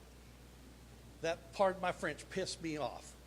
I voted in this town. I voted for some of you. I've been here 8 years, 9 years. I vote all the time. I don't miss. And I can't believe it that a council member can have those kind of words, talk about the public. Because let me tell you, I did 30 years working for a city. And if I had an employee that talked that way, and I'll guarantee you all you here, if you had this as an employee problem right now, they'd be down the road. They'd be fired. They'd be fired. I guarantee you. Being elected and getting a title city council person doesn't make you up there. Okay? You're just another person with a title. And this old told me a long time ago in the fire department, titles are cheap. And what they meant by that, go to McDonald's, fry technician. What do? I cook French fries. Give them a title and they'll bust their butt. Okay? So, what I'm saying here is, that is inappropriate for your language. You're about to tell me to shut up. That's I'm okay. going to have to tell you to stop, please. But I'm still pissed off. Thank you, sir.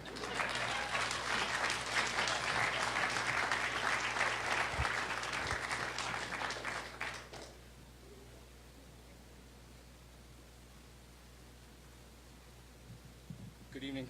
First off, I want to thank Councilwoman Blair for her hard work in making sure that the city of Lemoore is firmly united against you.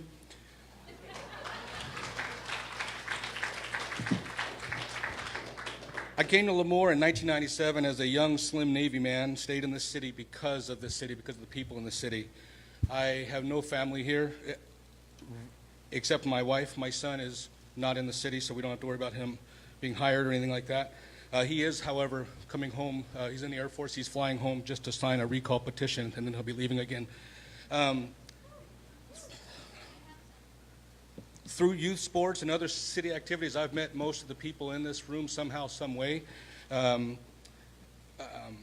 feel censorship is going to be needed with this city council just based upon the simple fact that there is an elected official who is speaking false words in stating that certain people are engaged, that it's nepotism, going on the news, taking it, and trying to make a pity story for themselves instead of actually facing the truth that they're spewing lies. And so censorship is needed specifically for that person to make sure that false stories aren't pushed further out.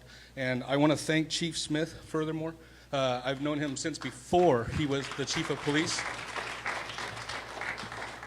And when I had heard that he had taken the role as the interim chief of police, I literally ran down some stairs because I was able to then, and I shook his hand and I said, he is the right man for the job.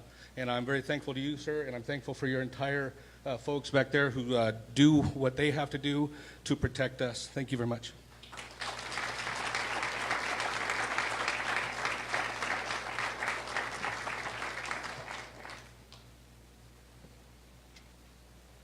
Gary Smith again. Sorry to bother you. I'd like to address that micromanagement versus common sense issue that the gentleman brought up. And the old guy's rule is really a pretty good guy, except by June of 2018, the BLS said the employment rate was 8.2%. However, they said it would also be 2% below the national average over a 10-year period. So there are some issues that Lemoore has to address. Now, something I observed last meeting was that two people on this council asked why, when they had asked the city council, city manager, to bring them information, which would be the alternatives that could be presented as a potential tax We came with what we were supposed to do, and you guys had to vote on it. I don't exactly think that's a brilliant way to go at things. I also wrote an editorial to the Sentinel saying, if you really want to have a 1% tax, then put a list in the assessment or the tax structure, define what you want, accept the fact that 2/3 of us have to vote for it, and be brave enough to take the answer that the citizens will give you, because you must respect them. They elected you. The other part of it is this: constitutionally, Ms. Blair has the right to say anything she wants, including anything stupid. And I looked at her feed on the Facebook. I wouldn't waste my time looking at it if you folks had any sense at all. I have no opinion one way or another with regard to the recall. That's a thing that a citizen has to deal with in their own time and their own place. But the thing that concerns me is the micromanagement versus common sense. When I was a kid going to school, us 6th graders were the crossing guards. And we took care of all the 5th graders, 4th graders, 3rd graders, 2nd graders, and 1st graders.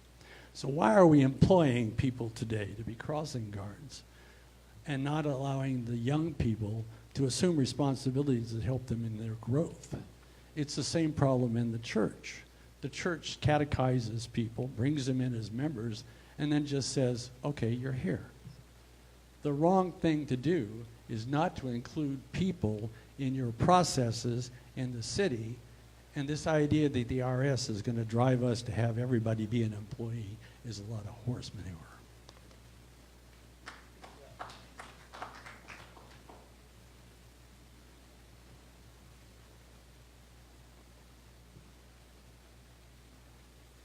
Good evening, Council. My name is Robert Escalera, and I've been a resident of Lemoore since roughly 1995. I'm invested in the city as far as I do own my home.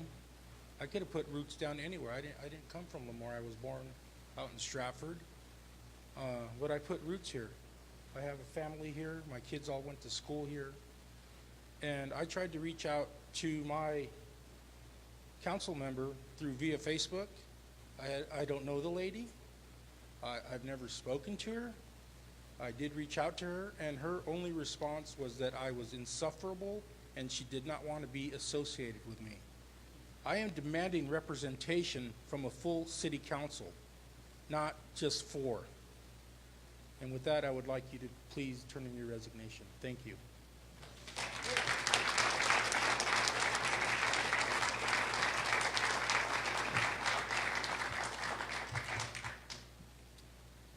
My name is Susie Benuelos, and I was back and forth about what I wanted to speak tonight because I believe we have a lot of support for the recall and for the council as a whole, the mayor, city manager, and our wonderful police chief.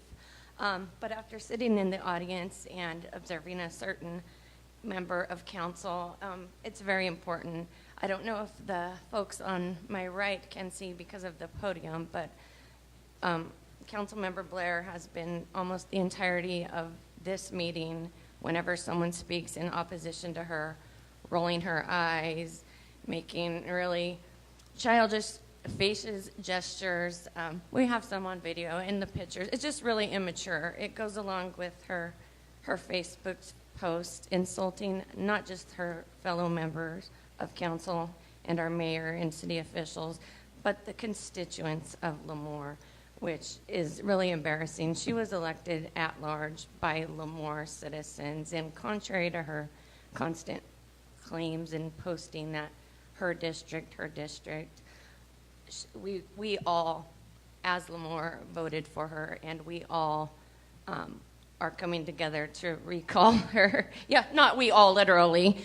We all, as a whole, voted for her. And I, too, wanted to thank her for pulling together such a great group of politically, economically, racially diverse citizens to rally together for one cause, and that's for the effort to recall her, because she's such a disgrace and embarrassment to our fine city.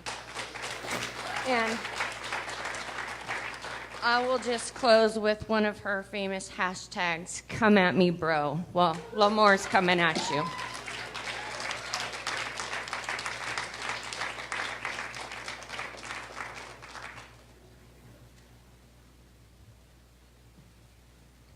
Caroline Daly, 295 West Burlwood, and I am embarrassed by your behavior and how you speak.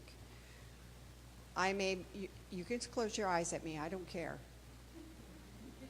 But I personally have been here for a long time, and I've worked in this district. I know a lot of people here in Lemoore. I love this city, and I support our police chief, and I ask you to resign.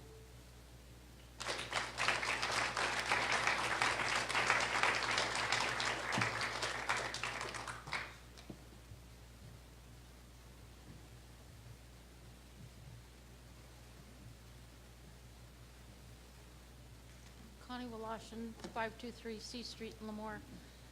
I wasn't going to say anything, but I have to. You guys have a hard decision to make and how you're going to censure Ms. Blair. So we need to figure out how you're going to do that. Are you going to, what kind of language are you going to use? Because it can't be personal.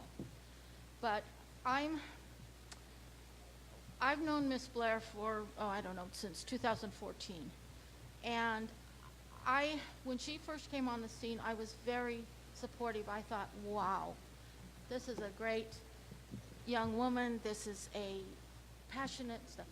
And in the last year and a half, I have been on the receiving end of her stuff from Facebook. And if, and I know that it's really hard, and it's like she's blocked me from her personal Facebook page, which is fine. But I can still see her page that says, Council member, City of Lemoore. If she would just take that out of her title, nobody would give a damn, I'm sorry, about what she says. But when she puts up here that she's a council member, she's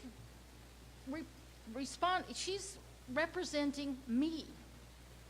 Well, I changed my mind, and I can change my mind. I am an adult, an old woman, which I've been called before.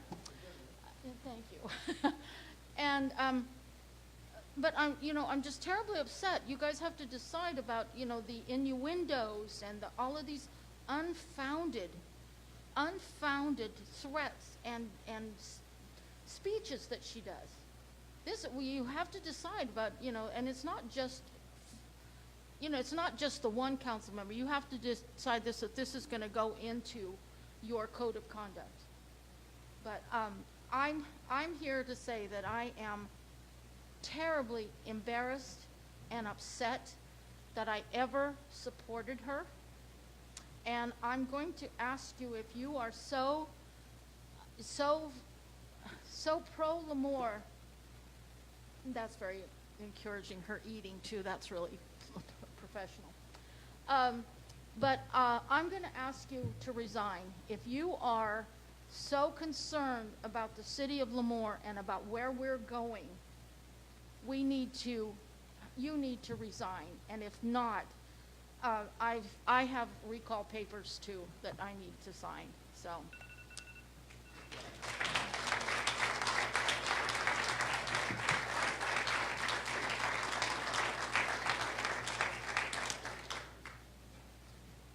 Rich Tillman again. This is the most public speaking I've done in many years.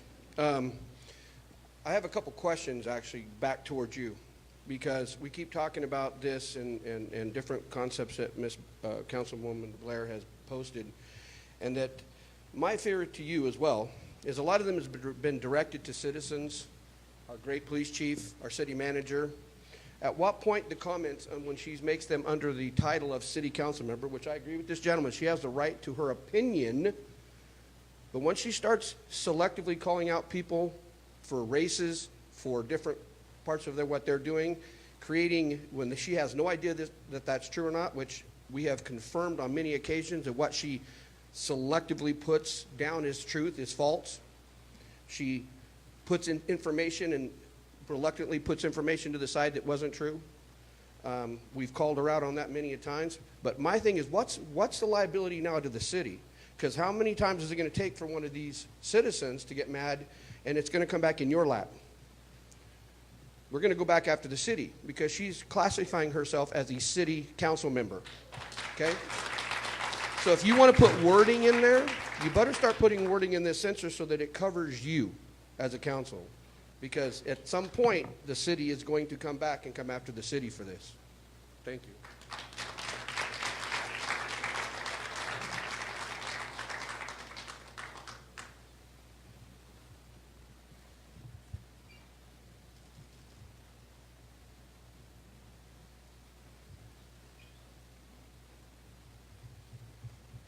Somebody who embellishes.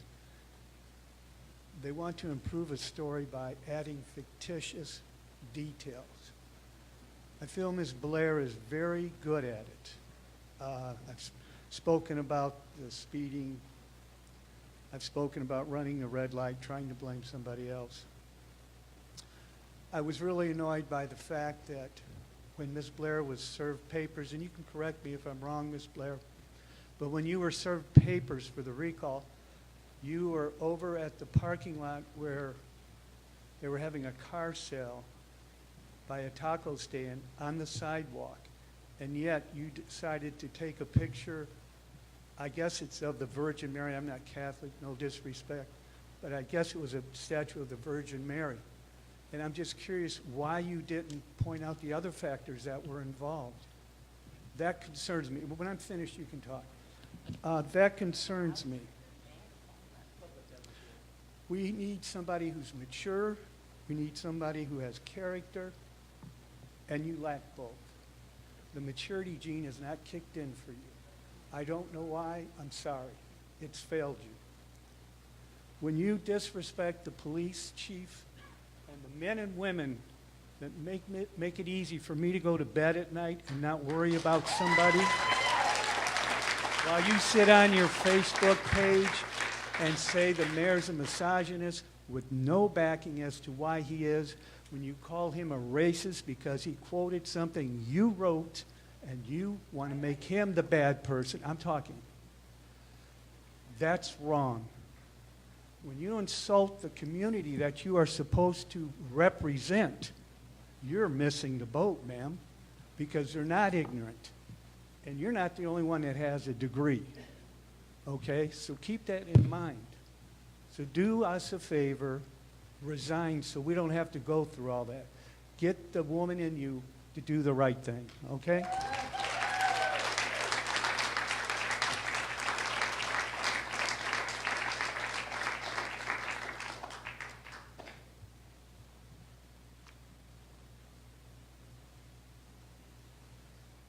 Good evening. My name is Margarita Ochoa, resident of Lemoore. I would like to start with a sincere apology for the interactions with the police when you were, as you stated, a victim. I would like to kindly ask you to also rethink your allegations and the manner in which you publicize them. There are proper channels when reporting misconduct of an officer, and I could assure you that all allegations are taken very serious, investigated promptly in a legal and timely manner. You should also consider that the officer's reputation may become tarnished even if the allegations are found to be false. On another note, I would like to say that I am offended as the people you say you represent. A proud Latina, Mexican, Chicana, American, woman leader, educator, law enforcement officer, citizen of Lemoore, Catholic, daughter of an immigrant parent, daughter of a 67-year-old farm laborer, a registered Democrat, and as an educated woman. Yes, I too have a master's degree.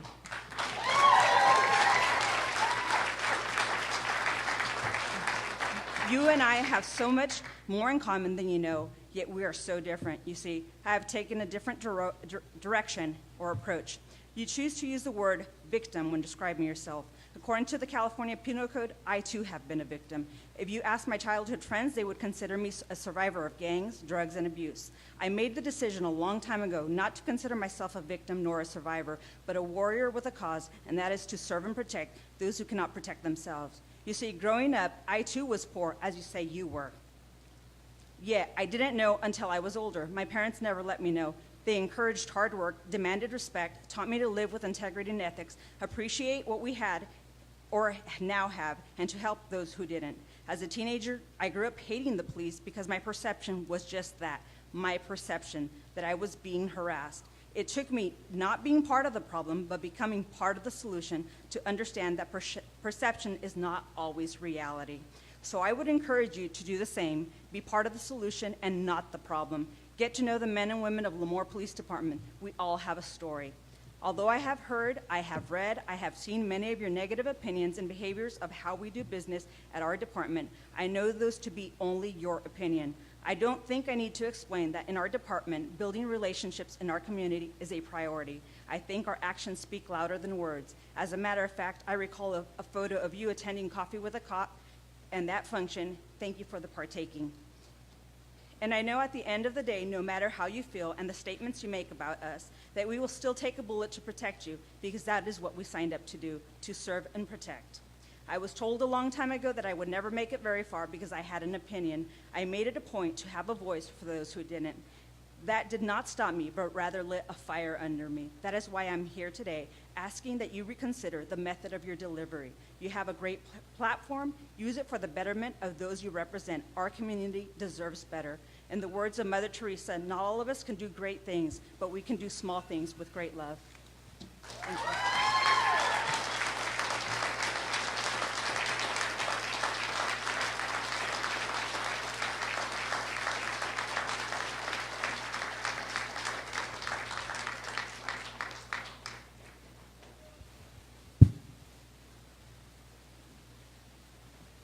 My name is Patricia Matthews. I live on 195 West Burlwood Lane. I'm terrified of public speaking. I might pass out if somebody catch me, but I feel that I need to speak. I am one of your constituents. I just want to say that you do not represent me. You do not have my full support. I've only got involved in this yesterday around 11 o'clock. I knocked on a lot of doors of your constituents. None of them knew who you were except for maybe 2 people. Everyone else that I talked to actually signed a petition. I believe you've been in office for maybe 2 years or so. I would think that maybe during that time you might have come and talked to your constituents. You'd like to post about how you do a lot of foot traffic and you're out there in the community. I haven't seen that in our district, and neither has anyone else that I've spoke to in our district. However, I do notice that you do put on your social media that you're walking another councilman's district for the sole purpose of unseating him, and specifically with a Democrat. For some reason, you think that that's important. I thought I had a conversation with you when you ran. I thought that you had explained to me that a council member is a nonpartisan position. However, that doesn't seem to be your motive or objective in filling council member seats. I ask personally for your resignation. You do not represent me. You do not represent a large number of people that I have spoke to, and I'll continue to knock on doors. Maybe I'll see you out there. Maybe I'll see you in another district. That's where your focus is. But I personally would like to ask for your resignation because you do not represent my district.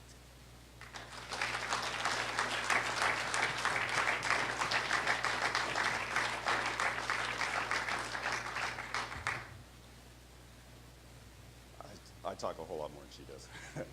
I gotta admit, there are a lot of people that I see here that, as others have said, this has really kind of brought a lot of people together in Lemoore. And it's really sad that this is what's bringing people together. I mean, having this many people at a city council meeting, and seeing other people from the valley seeing what is going on because of one person and their attitude, their words, I just don't get it. As my wife said, she's followed along with this, but she hasn't got involved. And I feel that you, Ms. Blair, have had a huge opportunity for women, for, even though it's nonpartisan, for a Democrat to make a change, and from the name calling of people it seems as if you're called out on something, as opposed to coming back with more negativity that you could let it go. I mean, I see people of all ages, and it's just sad that this is happening. Again, I have to echo that I look towards your resignation.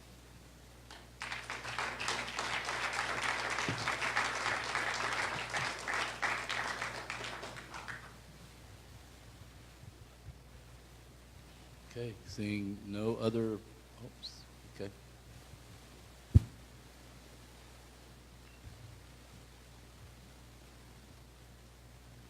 Good evening, Council. My name is Jason Stevens. I'm speaking on my own behalf. I'm going to take the opportunity not to address anything regarding Ms. Blair directly or indirectly, but I did want to come up here to show my support of my chief and explain that how highly I hold him in regard. I was a Navy brat, but I graduated from Lemoore High. So when everyone asks where I'm from, I say Lemoore. I've been in the restaurant business for several years. I've been in the sales business for several years. Graduated some college, but after living my life as I did with my wife and 2 kids, I felt like I had a higher calling and wanting to help people. Thankfully, I brought it up to my wife, and she was in agreement that something was missing in our life. And at 34 years old, I decided to join the police academy. And at the other end, I met Chief Smith. And I'll tell you one thing, I've worked for a lot of managers, assistant managers, bosses, leaders of different versions and types, but there's no one I would rather go to battle with than Chief Smith. And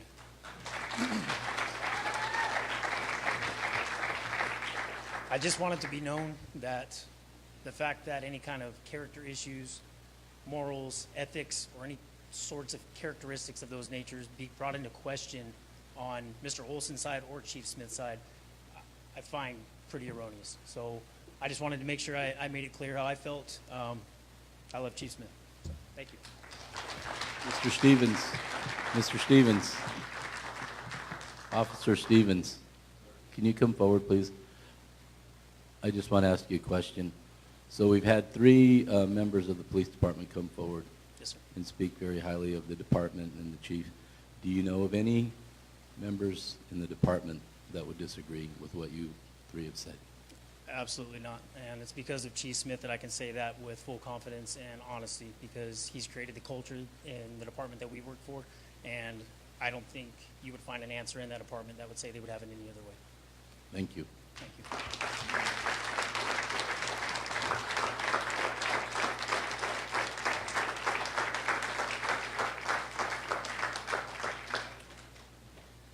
Christine King. I would just like to say that I am part of the recall for Holly Blair. As I went around to different neighborhoods and had people sign the petition, it was brought to my attention that a lot of noise and shenanigans are being brought up. However, in our neighborhood, we're having break-ins. We've had my neighbor Bruce Hotchkiss broken into.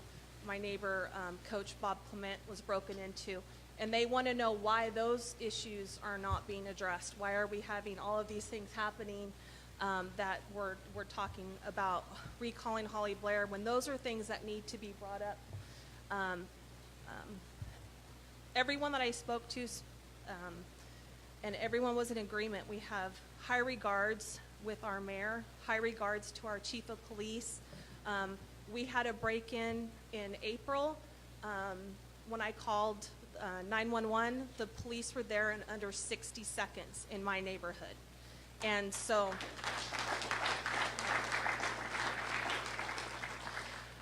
I feel that the focus needs to be more on our safety, our roads, our children, keeping people safe. And I'm not sure if Ms. Blair has read the book Vanished in Broad Daylight. I'm not sure if you were even a resident here when that happened with Maria Pasano in 1995. So I just wanted to quote, retired Kings County Sheriff Officer Detective Mark Bingaman when he said, "Titles do not make the men, men make the titles." Thank you.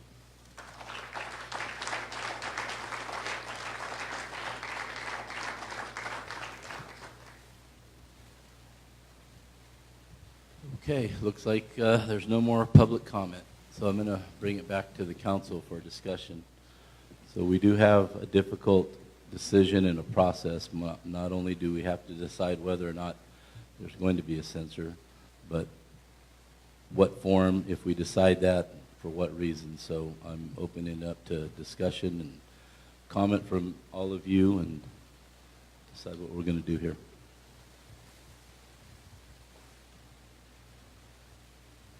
For one, I support the censor, and for the following reasons, and I wrote them out. And I've already brought them up before. But on April 10th, I asked the council to place on the agenda to discuss the conduct of Councilmember Holly Blair and possible censure. This item was placed on the April 17th council agenda. Items of concern discussed at this meeting were as follows. And I'm not going to go into all the details because I already submitted that documentation for the record. But these were the reasons why. These are the reasons why I felt that I have concern. The implied threats concerning several Lemoore Police Department traffic stops to the Lemoore Police Chief Darrell Smith.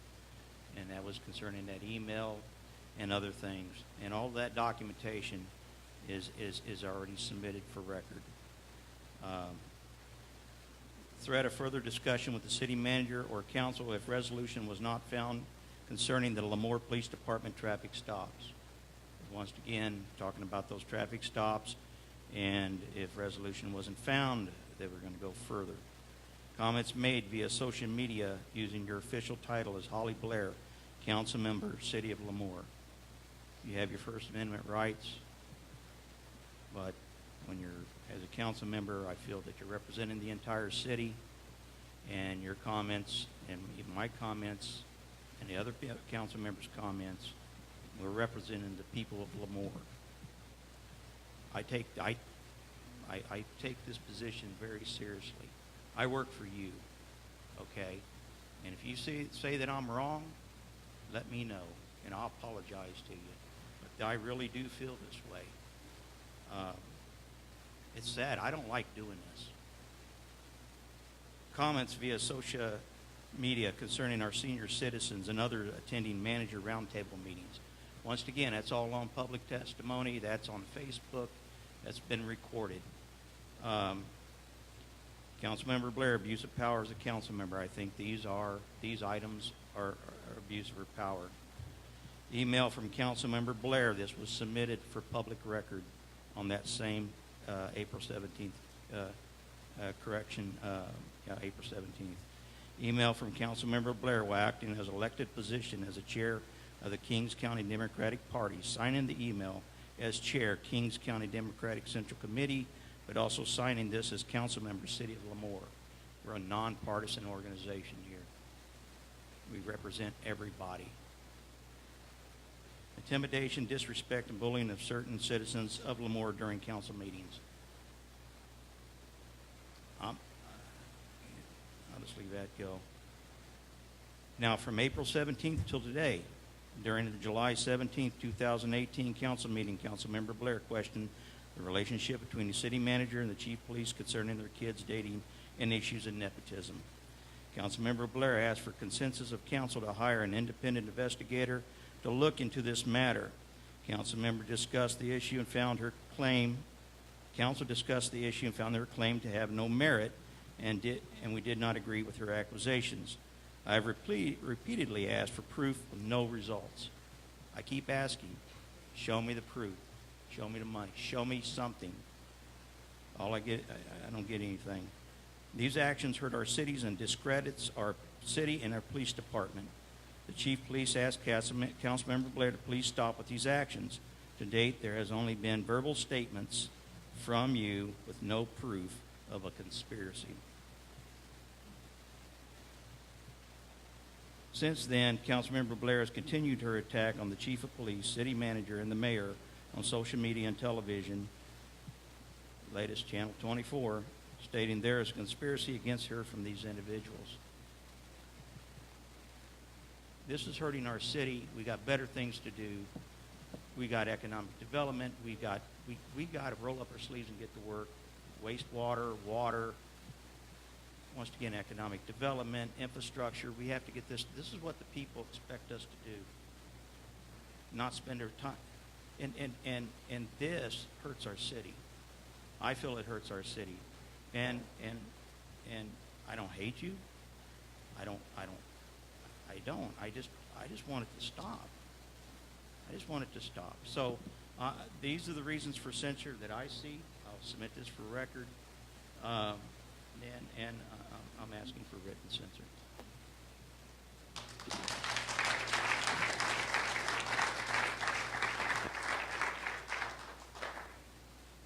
I guess it's my turn. I don't have any written notes. I'm going to just speak from my heart, and it's hard. Don't like saying it. But we all know. It doesn't have to be repeated, and I want to keep it short. But when there's false accusations made to some of the most respected members of our community, and basically those have tarnished the integrity and the character of some of these people, your moral, Ms. Blair, your moral and ethic behavior, it does not represent anybody I know in this town. Not one person.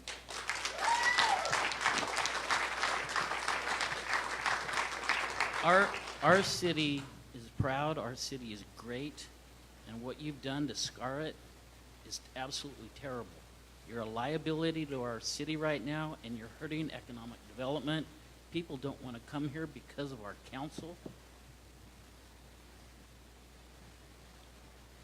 We need to have more positive things happen in our city, and we need this to stop. This is ridiculous. I really don't know what else to say, but this is a great town. We don't deserve you. I don't know why you'd want to stay on this council. I think it stops right here tonight, and you end it and get off the council and do it on your own merit and do the right thing.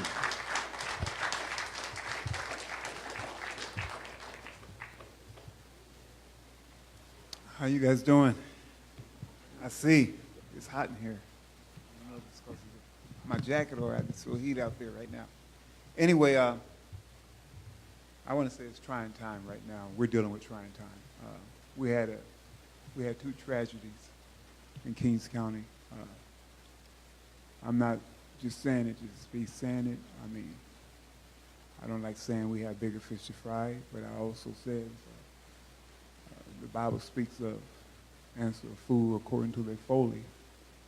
If we're going to sit back and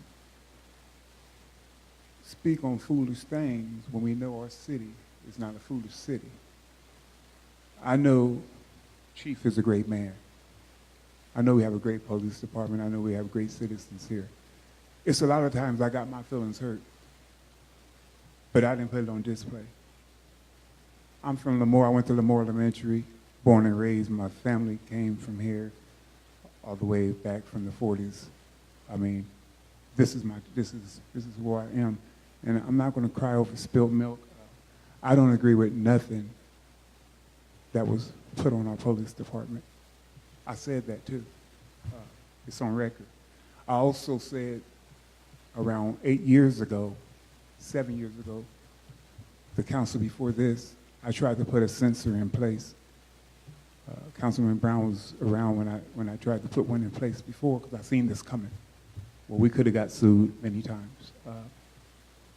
I feel bad for the community. I feel bad because it puts us in a rock and a hard place. I think we got great council members. I think she, on the other hand, she dropped the ball. I'm not speaking of her. I'm speaking of all of us. We were growing, we were going the right direction for a long time. I was posting on Facebook all the time. What were we doing? we're growing. We got Dollar Generals. We have different stores that are opening up. We're doing big things, but at the same time, here we are stuck on stupid, listening to the stupidity that is coming out. And I ain't gonna lie, I seen Dave Brown, Councilman Dave Brown. He tried to give chance after chance. We tried to work.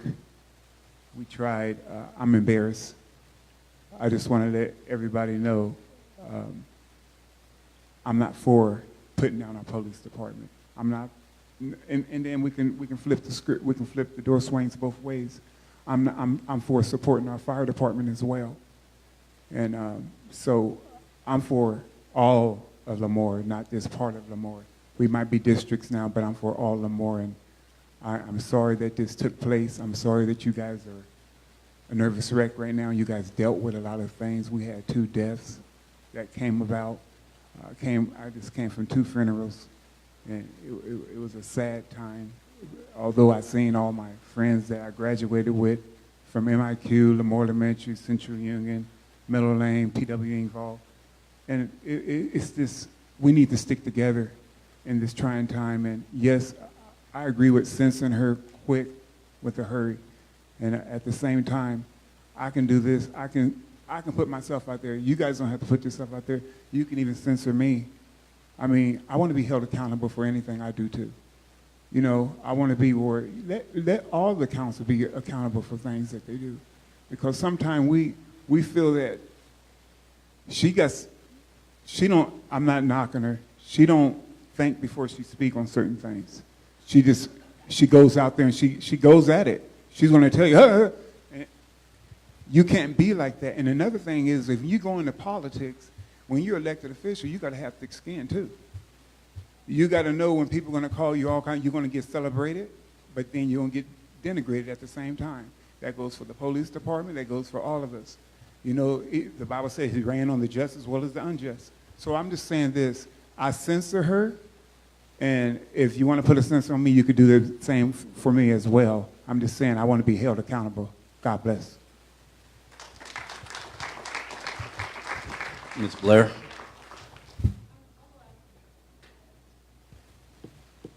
Okay. So I think it's pretty obvious how you all feel about it. We do really take public comment into consideration when we make our decisions. It's not always this clear how the public feels, but today it's enormously clear that the public doesn't feel as though Ms. Blair represents them. They certainly don't agree with her behavior, her conduct, her comments towards the police department, and on social media. I've been asked many, many times lately, how did Ms. Blair ever get on the council? And I just don't know how to respond sometimes, but I will tell you this. I knew long before she was on the council that something like this was going to happen. I didn't vote for her. She asked me for an endorsement a long time ago, and I said no. I didn't know her as well as I know now. But it's sad that it was predictable. I don't believe that her conduct here on the council, in the public, on television, is becoming of a council member. We have rules of conduct. We have a code of conduct, rules and procedures. Though that code of conduct was in long before Ms. Blair was on the council, not just before she got on the council. We did put in Lemoore City Council rules of procedure when she said, but the code of conduct was there well before that. And I know that because I was the one that brought it forward. We didn't have one at the time. And I asked that we put one on. So that was a couple of years ago.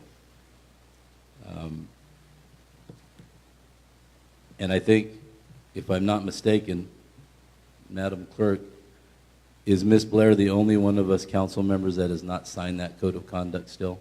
Correct. So we've talked about that before. Yes, she has not signed that code of conduct. And her response has been, well, I'm not going to tell you what her response is, but our response has been, that doesn't mean that you're not still bound by it. Signing it or not signing it.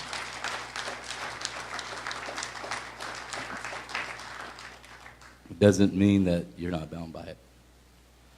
So the other day, some of you, I'm sure a lot of you, saw that interview on Channel 24 Sunday morning. I got it, I think, about 2 minutes after it aired, and I was able to watch it. And that was, I guess, just very, very typical. We have had a discussion about Ms. Blair's conduct in April. I didn't bring that forward. That was brought forward by Mr. Brown. If you heard that interview, she claimed that I brought it forward. She also claimed that the reason for the harassment by the police was because she didn't vote to make our city manager the full-time city manager. Now, she was not the only one that didn't vote for that. Mr. Neal didn't vote for that either. But I haven't heard him complain of harassment by the police. So I think that can be disregarded. There was other things that were said on that interview, but that's just a small piece of it.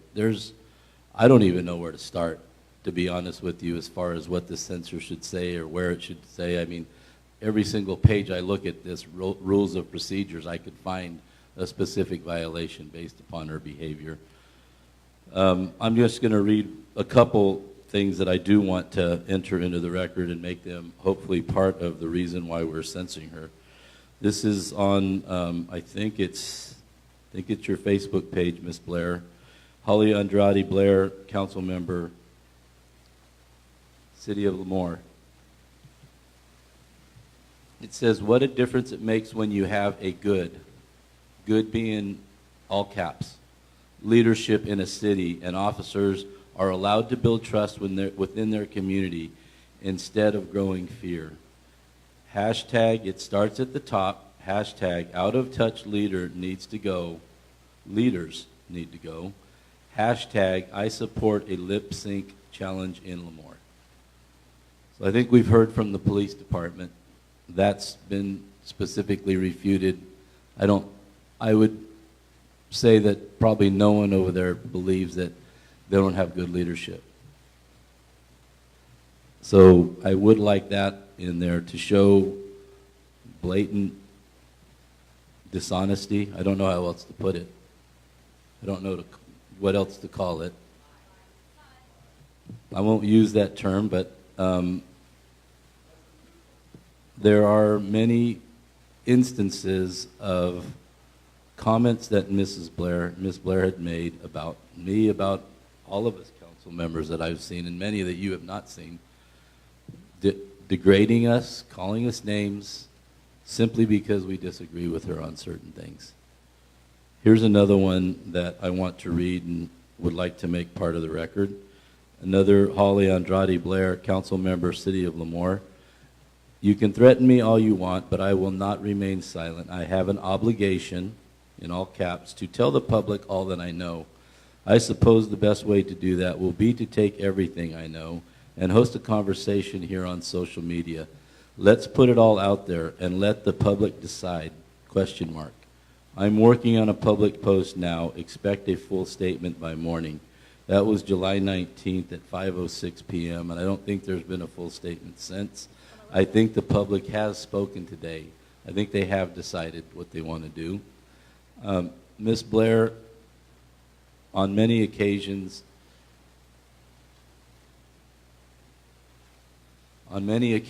refers to her constituents. People have come to me and said this or said that. They have a certain opinion. And I began to question that a while ago, and I asked her to give me the names of the people that are telling you that. Not because I wanted to bring them out in public, but because I wanted to ask them some questions. Because I don't trust Ms. Blair's, what she says any longer. I don't trust that she twists what people tell her. I don't trust that she twists what she tells people so that they will give a certain response. So I feel that she's become a very ineffective council member. Like I said, I don't really know where we should start on a technical point of view as far as what we want to do. I know that Ms. Blair did bring up a disciplinary matter in public about an employee of this city, which we don't do. We don't talk about disciplinary matters in public. Those are discussions that we have in closed session. So that's a blatant violation. Not only that, Chief Smith is also protected by something called the Peace Officers Bill of Rights.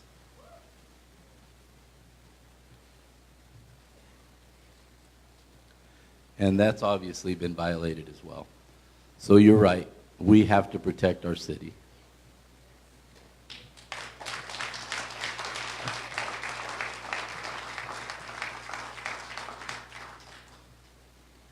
The only thing we can do tonight is censure Ms. Blair. The rest of it is up to you, I guess. Just like when people ask me, how did Ms. Blair ever get elected? I still don't know how. But I do know that here today, I think, I would venture to say some of you in here voted for Ms. Blair, but I'm certainly, I think I would be confident to say that none of you would vote for her today.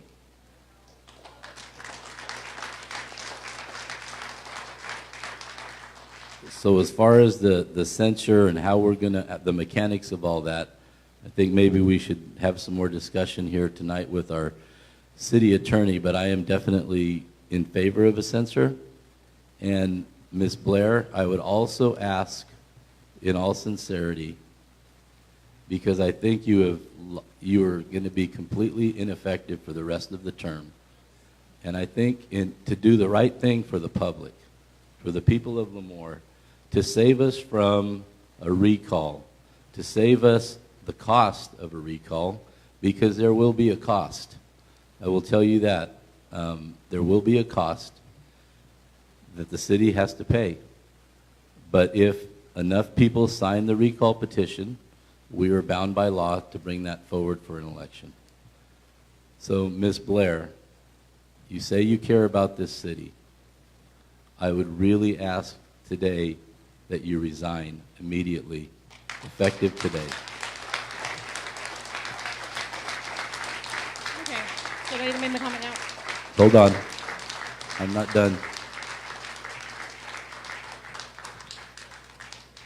The main difference between me being Ms. up Blair, here. I'm not done. All right. Thank you. So, you've heard all of us here tonight. This is probably the most resounding, like many of you have said, people from all facets and aspects of our city have come together. Probably would disagree on many things, but today you're all united because of this. And it is sad that it's because of this.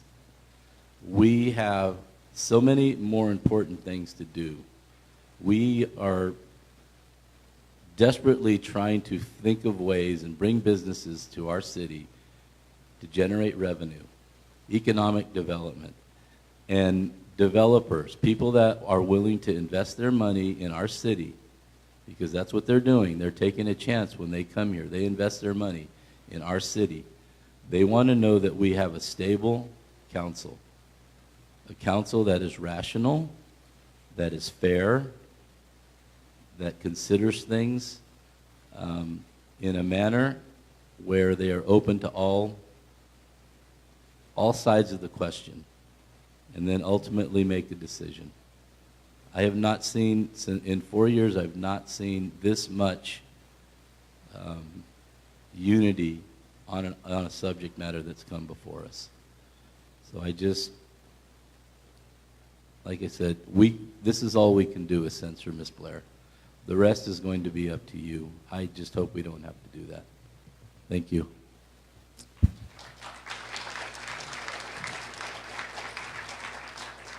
The main difference right now is that I had a vote on this council. So therefore, there was a motivation to intimidate me where there wouldn't be any of you. And none of this had anything to do with my social media. I was already on the agenda for breaking this code of conduct after I sent a text message, actually it wasn't an email, asking what's up with the last pullover, asking for a video of it. And you're right, I did go to Coffee with a Cop. I spent the last 2 years trying to build good relationships. I went to every event. I went to the National Night Out last year. I tried to build a good relationship. And every step of the way, I was lied to. I was intimidated. And it got worse when I wouldn't vote the way that I was expected to vote. And that's what this is all about. And I don't care if you censor me. I really don't. Because I'm not going to shut up about it. Period.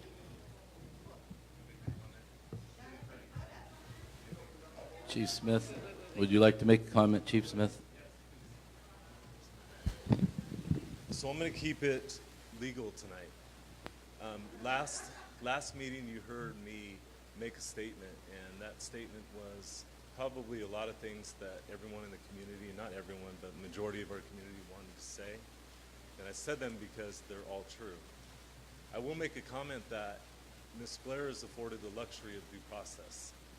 And this agenda tonight was very clear that you would discuss her actions as a council member, not as a citizen, because there's a difference between her making a comment at this podium versus her making a comment as a citizen or as a council member. I'm an employee of the city.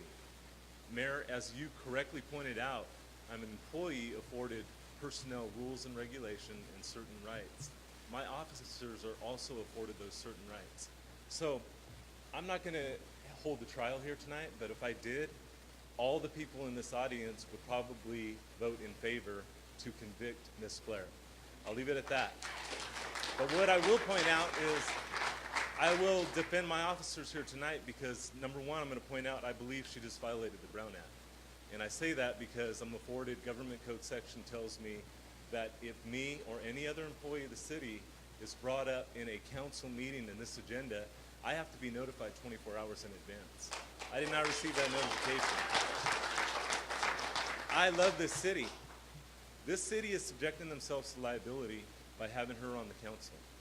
And I am very proud of our community tonight that they came forward to tell exactly how dissatisfied they are with representation from Ms. Blair.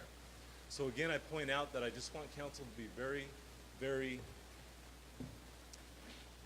I don't want you to be careful because be careful is a term that is used loosely in many ways, and I don't think it will apply to all of you. I'll leave it at that. But what I will say is that my officers are afforded due process rights, and I'm not going to sit up here and listen to people make accusations when there's a process in place. Everything that she said can be checked. There's a record that indicates how many times we pulled her over. There's also a statement that she made that was incorrectly stated as to how many times we pulled her over. So I don't use the L word either, Mr. Mayor, so I will say that it's not accurate information that she actually put out there. She also made some implied threats to me in my position in those text messages that were all subjected to you under record. So again, I just want to point out that I wasn't afforded the same due process, nor was any of my officers on the Lemoore Police Department afforded the same due process as Councilmember Blair. And I would ask that you respect the process because that's what it's for. Thank you. Thank you.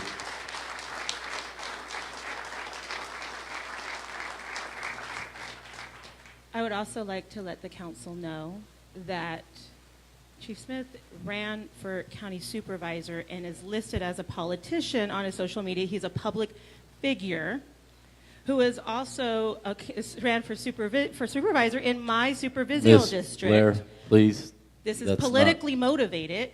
No, that's not true. Please, Ms. Blair. He sure can.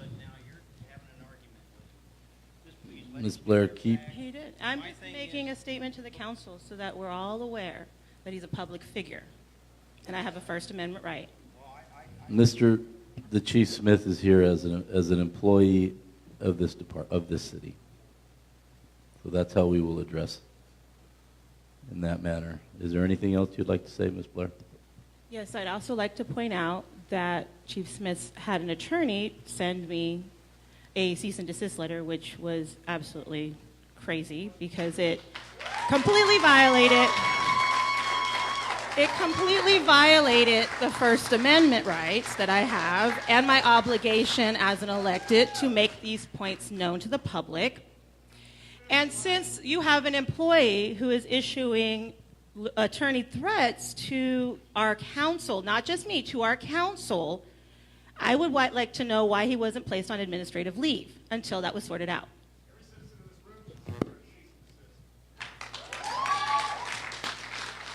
Again, that would be a violation of the First Amendment. Council, I would instruct council to refrain from talking about personnel matters in open session.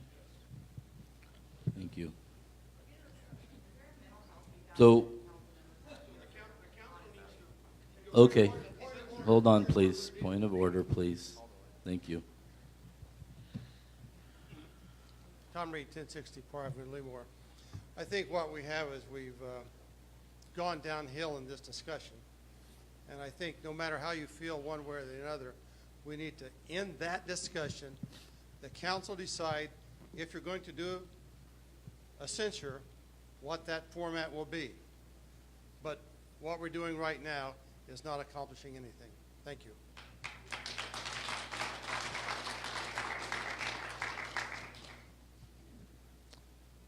Okay.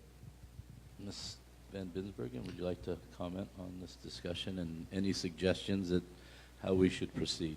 So, council, I have a couple options for council. You can proceed, as I indicated, I would need consensus from council that there's would like to move forward with a censure. As I've heard from a couple council members, it appears that there is a consensus to move forward with a written censure, which would require staff, myself and staff, to prepare a resolution to be brought back. In order to do that, while I've written down some comments that people have said regarding the topics for censure, I think it needs to be a little bit more specific. Mayor Madrigal, you mentioned the council rules of conduct and that there were a number of, and I'm paraphrasing what you said, but there were a number of items in those rules that you felt had been violated. Now, we can sit here tonight and go through those, which would be a very exhaustive process. Or, since I am tasked with drafting the resolution, each of the council members could elect to have a process where they send me a list of confidential, identify the rule, law, or other item, policy that has been violated, and provide specific facts to me in a confidential memo, which can be provided by approximately, set a timeline, but basically approximately next week to give me time to prepare the resolution.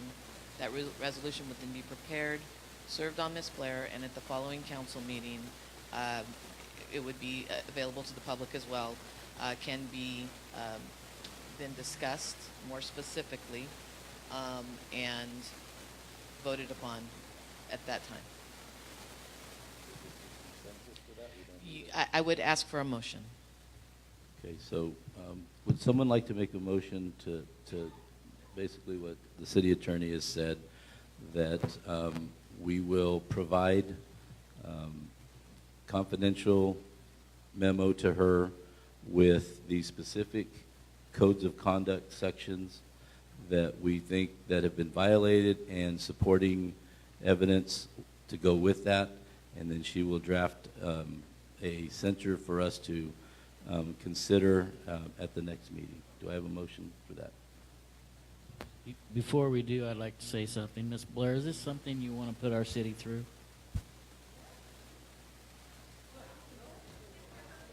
You're going to, but what I'm saying is, look what you're doing to the community. I'm asking you, do we need to go through all of this and have you still sit here and take it? I just don't understand why you're going to go through with a recall. No, I'm not saying, no, I am saying everybody has said what they have said. And for you to continue to want the recall, want the censor, I don't understand it. We've all asked you to step down. Why won't you do that? If you don't want me to be here, Right? 2020, and then go run an election, because we have a process. It's called an election. If you don't like how I was elected, you don't like that I was elected. I get it. A lot of people don't. It's not how you were elected, it's how you're behaving. And what you're doing to the great people of this city is wrong. You should not be here. I hate to say it. I don't want to have to go through all this, is what I'm trying to say. Don't you understand where I'm coming from? No, I don't want to recall your censure. I'd like to have you step down. Okay, so obviously Ms. Blair is not going to resign. So let's get back to make a motion, Mr. Brown. I'd like to make a motion to follow the steps that was stated earlier on the censor, the procedure of the censor, and does that give you enough information? Yeah, I would ask that you set a timeline, so tonight's Tuesday, 1 week, for each council member to provide a document to me. We figure out a date, to give us a date on a calendar. Anybody got a calendar? It's the What's 14th. The 14th? August 14th. August 14th? By email. Confidential to me only. Confidential to you only.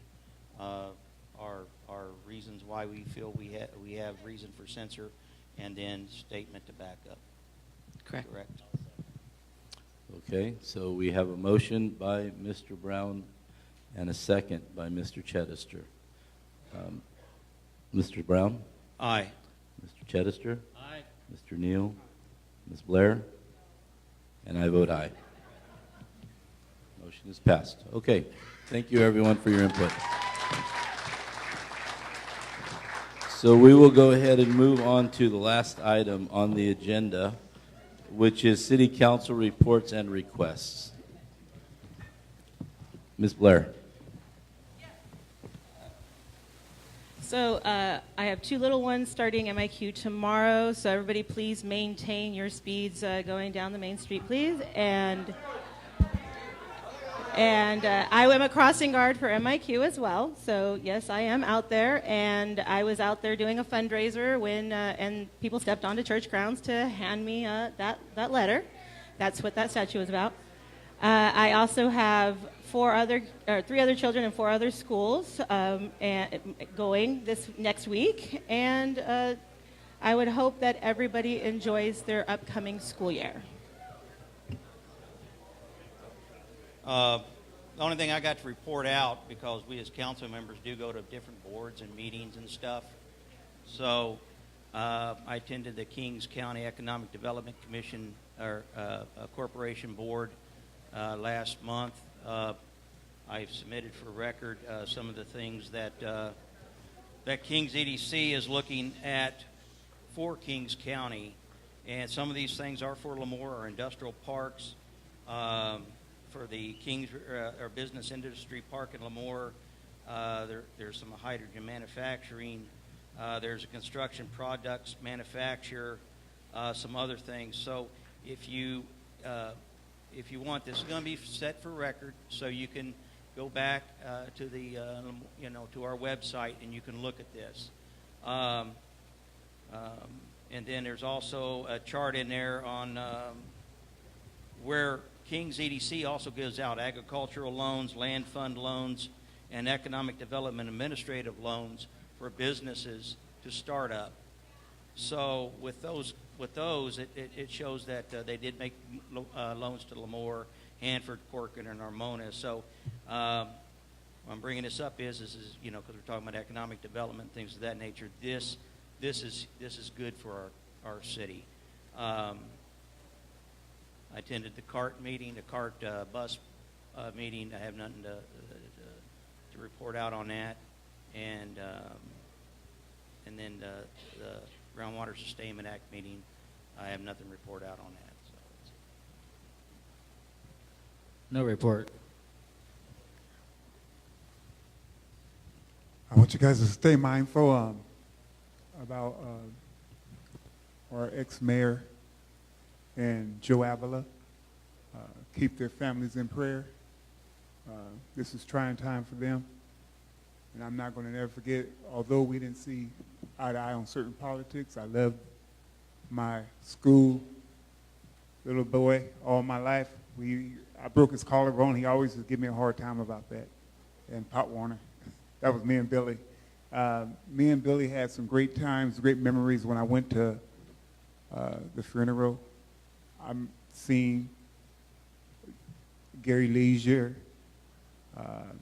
Norman Lassard, excuse me, not Gary Leisure, but Norman Lassard. I seen the Bachmeyers. I just want to call out all the names, Chanel, all of them. It was a great time seeing all of them, not at a bad time, but it was good seeing everybody. And then when I went to the fairgrounds, it was a great time seeing the Avalas, seeing all the great people there. And just all I'm saying is, you know, life's too short. And just remember that, because we're here one day and we're going the next. God bless. Thank you.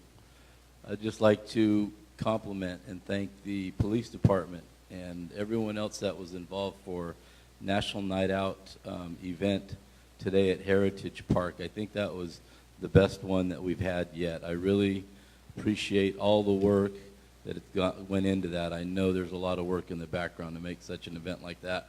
We had so many people out there.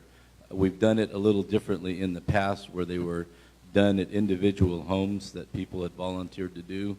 But I really hope that we can continue to do it this way. I think we just got so much really good exposure about our police department, our fire department. Everybody that was out there was having a great time. They even did film part of the lip sync challenge out there. Somebody asked me to go out there and dance, but I said no. You guys, I think the camera would get broken or something, so I just stayed in the background and clapped. But that was really neat how you guys all did that. Bring some positive awareness to our city, which is what we need right now. So thank you. That's all I have. Good night.